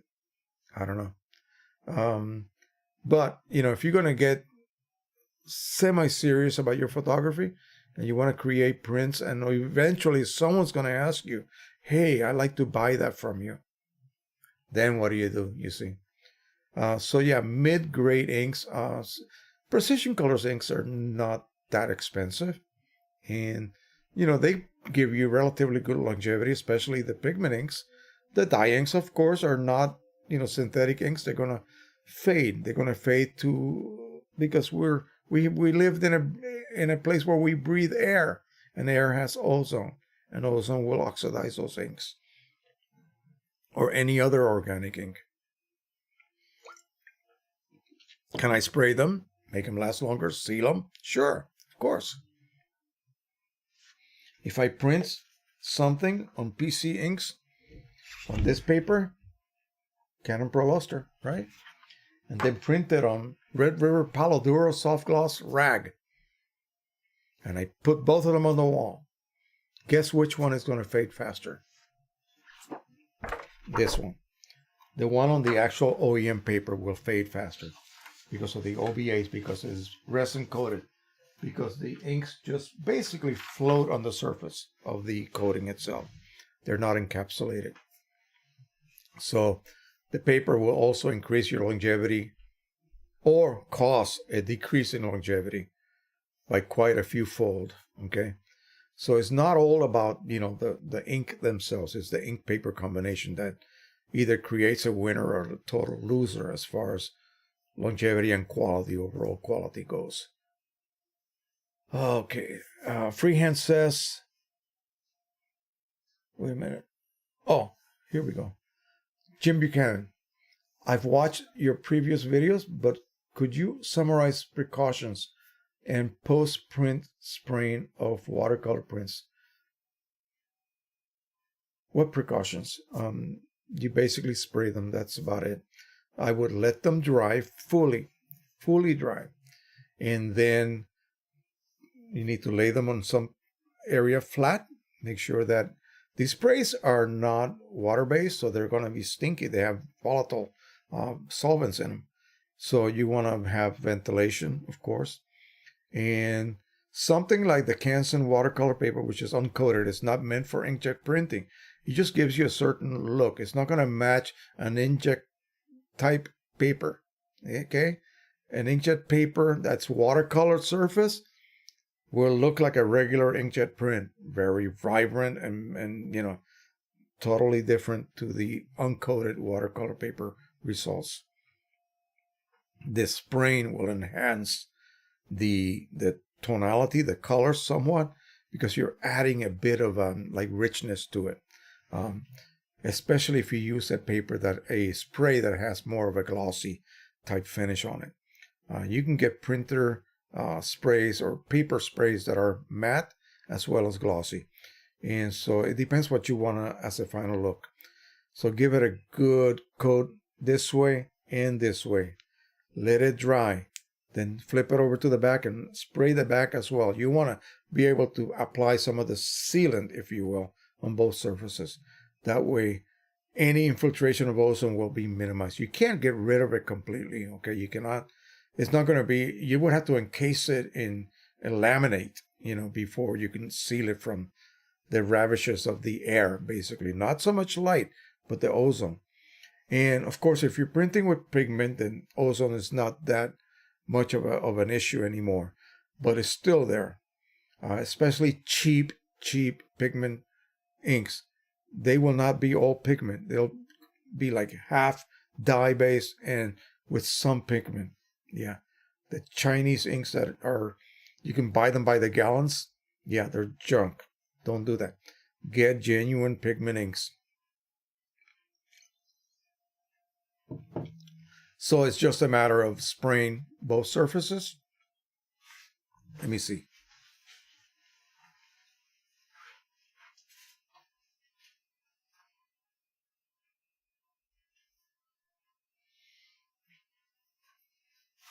Okay. So here's a small version of my shot of the cafe outside of Annapolis, Maryland. It's been turned into a painting by software, and I printed it on a 12 by 18 Canson watercolor paper. Pretty thick, okay, nice and sturdy. It has been sprayed twice on the front surface and twice in the rear surface. And it has been sitting there, oh, focus. It has been sitting there on my room for, I don't know how long. Let me see. Did I date it?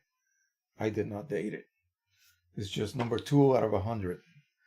I haven't made 100 of them yet. I haven't even sold one yet. So anyway, but yeah, that will cure that print from ever fading. Okay, period. Not only is it made with Pro-1000 pigments, okay, the real deal, but it has been sprayed. So this paper has no OBAs, it has no resin coating, it has nothing that will cause by itself a degradation of my image, okay, on the paper. So the paper is not contributing to any fading that may occur downstream, sometime in the future.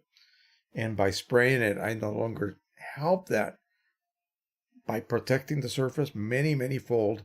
Longevity is going to be, off the charts. So compared to had I not done that, or had I printed that with a cheap ink, okay, one that was half dye and half pigment, there's just no protection there. Okay, I used to repair photos for friends, sometimes 12 hours. Very therapeutic. Yeah, Freehand said that, by the way. Yeah, I love doing it. There's some really good tools in Photoshop to allow you to do that. You don't want to overdo it because then it's going to look artificial. So, again, there's a fence. You don't want to lean too far this way or that way when you do photo repair. Alberto Costea. Happy New Year from Bucharest, Romania. Henry Stoffel. Happy New Year. Jose from Boston. I just bought a P800 from B&H. $300 rebate. Was wondering whether my existing Cone K3 HD inks for the 2880 can be used in SureColor P800 printer. I would assume so. Yeah. In fact, I used the 2880 as my tester printer when I was testing John Cohn's HD inks, Ink Owl's HD inks, Precisioncolors HD inks. All of those inks were tested on the 2880. So yeah, it'll be compatible. What are you going to use for the problem with the P800? How are you going to handle that? The lockout, if you will. Are you in the U.S., Henry? Because otherwise you have to come up with some sort of other form of hacking that printer.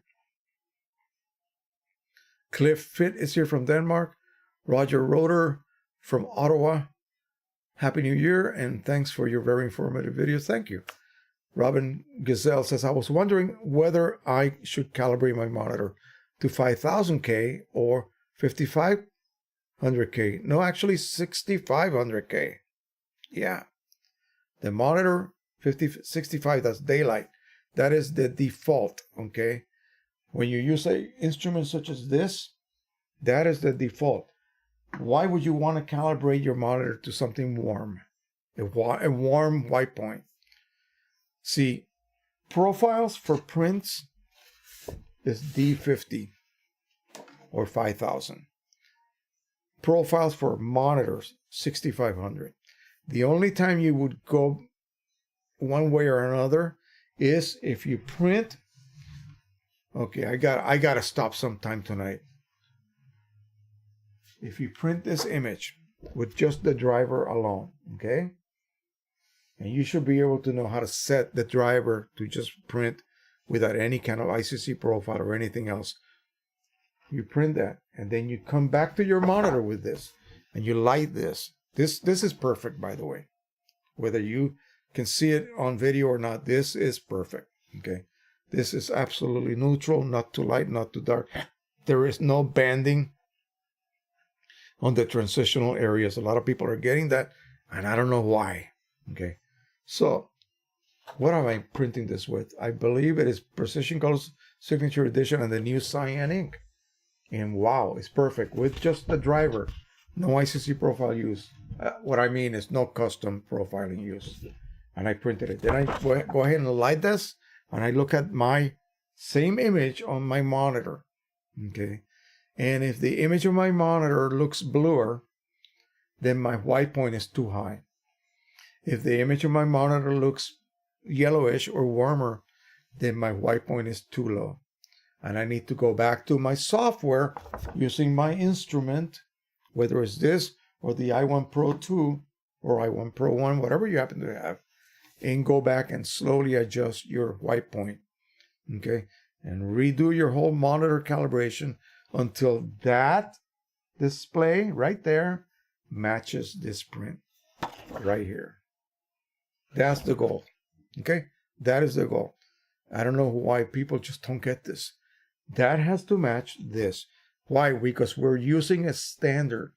We're not using your images. Your images are not standard. My images are not standard. We're using this image. This image, that is the standard. And so when we display that standard image, any difference in display temperature, if you will, has to be corrected. Because the printer gets this image information without it having been edited at all. You just open it, file, print, and then set your driver to control color. Use a paper meant for that driver, that printer I mean, and then choose that particular paper. So everything has to match. When it comes out, it will be close to perfect, like that, okay? Then you come back to your monitor, and now you look at what the monitor is displaying of that image again. Don't touch it. Don't edit it, and compare to this. If this is perfect, so we know that's our standard now. We have to match that monitor to match this. That's it. The color correction that the profiling will do, that's pretty much nailed down. The only difference that you adjust manually is the luminosity and the color temperature. Okay, so that's what you have to then nail down and match, so that matches this. Now you're free to edit. Okay, before that you should not be editing. That sounds mean, doesn't it? But it's true. You have to calibrate that thermometer before you take my temperature and claim I have a fever or not have a fever. You see what I mean? All right. Henry Stoffel says Boston is in the U.S. Yes, so you're in Boston. So what are you going to do about? Oh, you're going to use chipless solution. All right. All right. So what is that? What is he talking about, guys? Well, there's a lot of people from overseas here, so they don't have to worry about that. Pro P800 is locked. They have locked us out of using third-party products. Okay? Whether that is lawful or not, they have done it.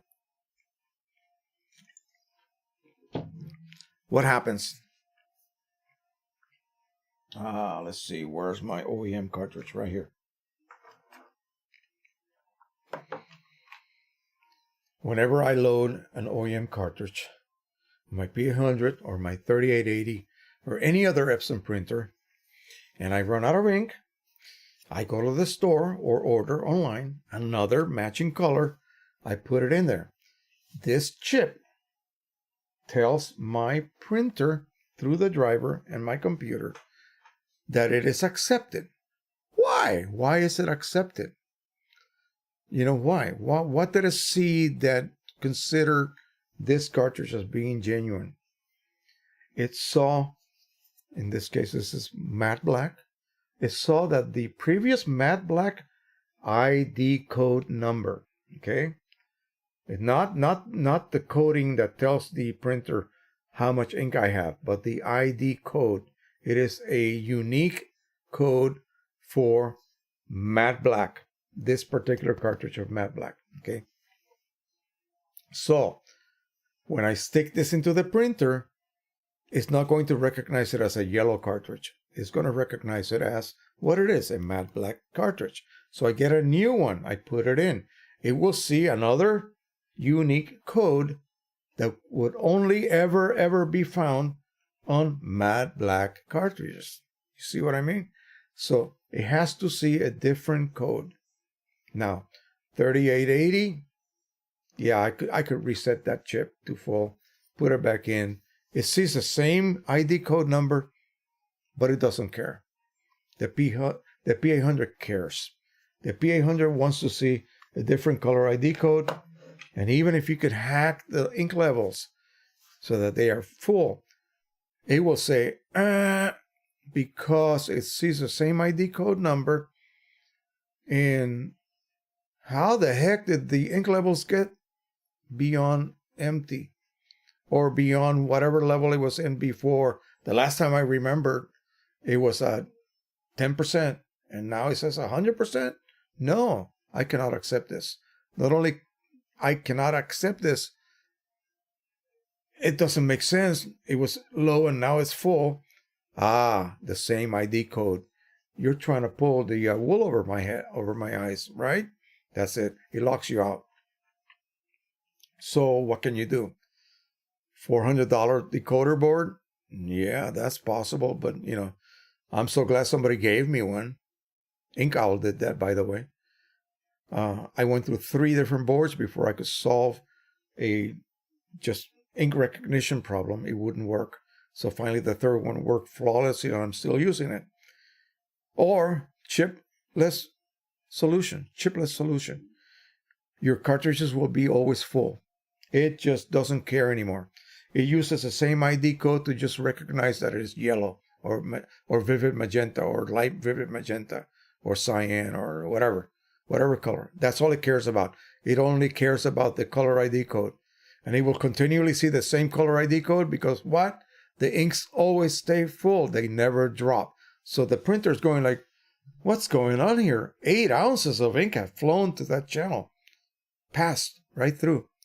And I'm still seeing, a full ink level. Maybe it'll drop next week, but it doesn't. It just doesn't drop. So the printer will just sit there waiting patiently for the ink levels to drop, and they never drop. That's what chipless solution does. So what are the disadvantages? Well, you might think, oh man, this is manna from heaven, right? No. You have to make sure that you're using refillable cartridges. And here's the trick, as I explained it in my previous video. When you install a set of these, say you install your P800. I'm going to end this tonight with this. See, you install your P800 and you install your 9 OEM cartridges. And you have in your mind an idea to go through third party from the very beginning. Here's what I suggest you do. If this is your first printer ever, again, master your printer. Learn how to print. Learn how to print blindfolded so that you know that every single time you output an image to your printer on whatever paper you choose to use, you can be assured that it's going to match your monitor. All of the inconsistencies that people get are due to basically workflow. If you're inconsistent in your workflow, your output is going to be inconsistent because the printer doesn't know. The printer just outputs what you give it. Okay. Once you designated that your printer can do this, bingo, that's it. If it can do this, it's not going to change on you because one day it's happy and the other day it's mad at you. No, it's your workflow. It's inconsistent. You're making differences. You're changing things unbeknownst to you. Maybe you don't even realize it. But anyway, so now let's forget about that. So now you're using this. Now you want to print with third-party ink. So go ahead and get your set of refillable cartridges. Oh, who should I get them from? Get them from whoever sells them cheapest. They're all identical anyway. They all contain exactly the same batch of numbers. Tens of thousands of these sets were made. The chips are all identical. Okay, so yellow will always be yellow across 10,000 yellow cartridges, those ID codes. Whereas 10,000 OEM cartridges will have 10,000 different ID codes. Not so with these refillables. So they only work one time. Okay, so at least get your first run with your set of refillables. Buy that. Remove your OEM cartridges about the halfway mark. Put them away. You might need them down the road, okay? I'll just leave it at that. Don't run them till they're empty. Save them about half full. Put them away. They might save your butt someday down the road. I'm not going to discuss why. Anyway, install these. You refill them. They only hold about 70 total ml of ink, not 80. In fact, OEM cartridges have 90 ml of ink. 10 never get used, okay? Every time you throw out a cartridge, you're throwing away 10 milliliters of ink, my friends, okay? Especially this size right here. So these chips, even if they did work, guys, even if they did work, they're calibrated for 80, but you can only put about 70 total ml in here. So if you let this go empty, this cartridge physically will go empty long before this chip says you're empty.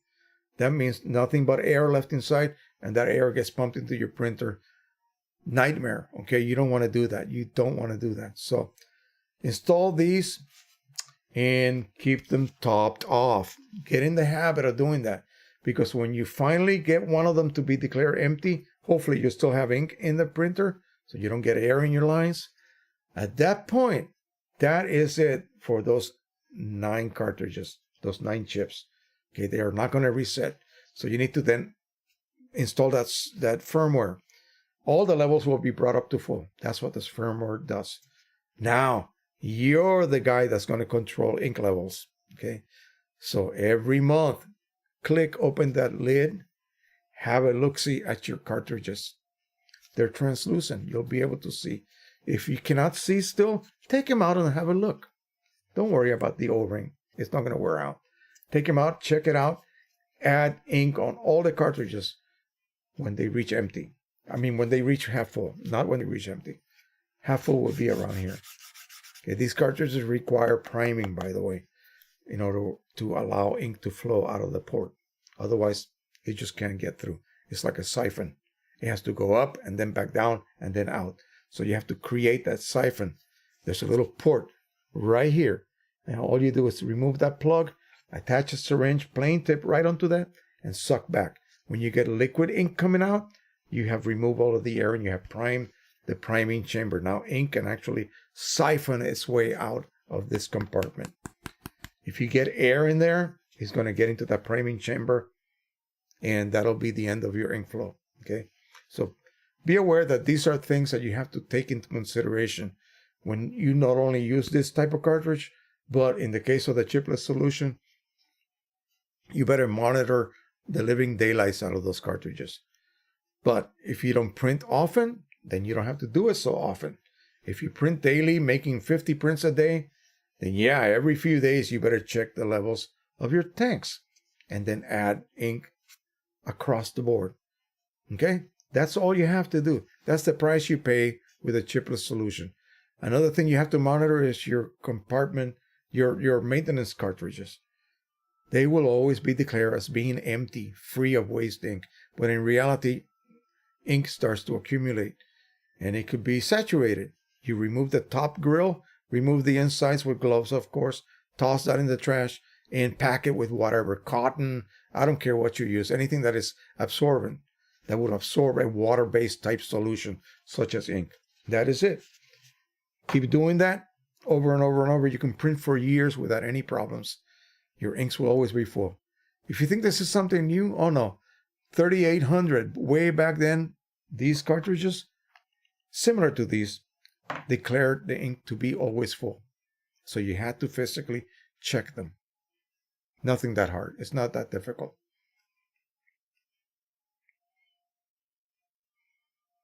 Okay, Robin says, okay, but the color of the paper print depends on the color temperature of the light used on the room. So should I then use 6500K daylight lamps? No, the profiles are calibrated so that you are going to be viewing those prints under K5000. Okay, that is profiles are standard D50. Okay, so the profile will change your color output so that it looks correct See that? That looks correct. It was printed with a D50 profile. It was edited on a D65 monitor. I'll leave it at that. Okay.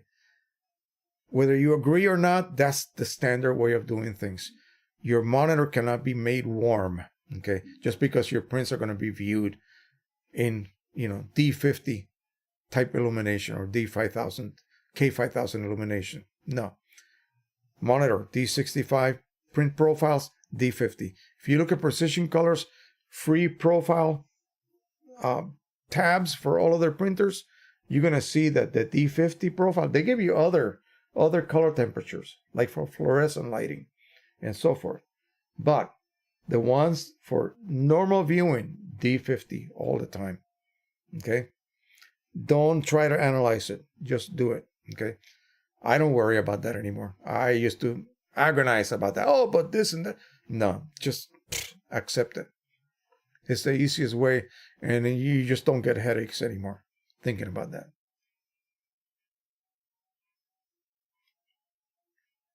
I think that's it. Joe says, Happy New Year, Jose. And one Joe to another Joe. All right. Thanks for the informative videos. Keep it up into 2020. That's what I hope to do. Again, it's going to be a good year. I hope to be able to bring some new things to the channel. New adventures, new opening to different realms, if you will. And all of them related, of course, but sort of interwoven all around, if you will. So thank you so much for hanging with me. This was great. I didn't expect this kind of turnout. So again, we'll see you next Sunday as normal. So again, subscribe, share, join the Facebook group, view those ads, please. That's what helps the channel, especially now with January coming. It's going to get bad. So give me that support. It'll just take a little bit of extra time in your part when you're viewing my, hopefully, instructional videos and helpful videos. So thank you so much. Happy printing, everybody. And bye-bye. Let's play some of that music again. And so long. Happy birthday, everybody. Happy birthday, 2020. Yes.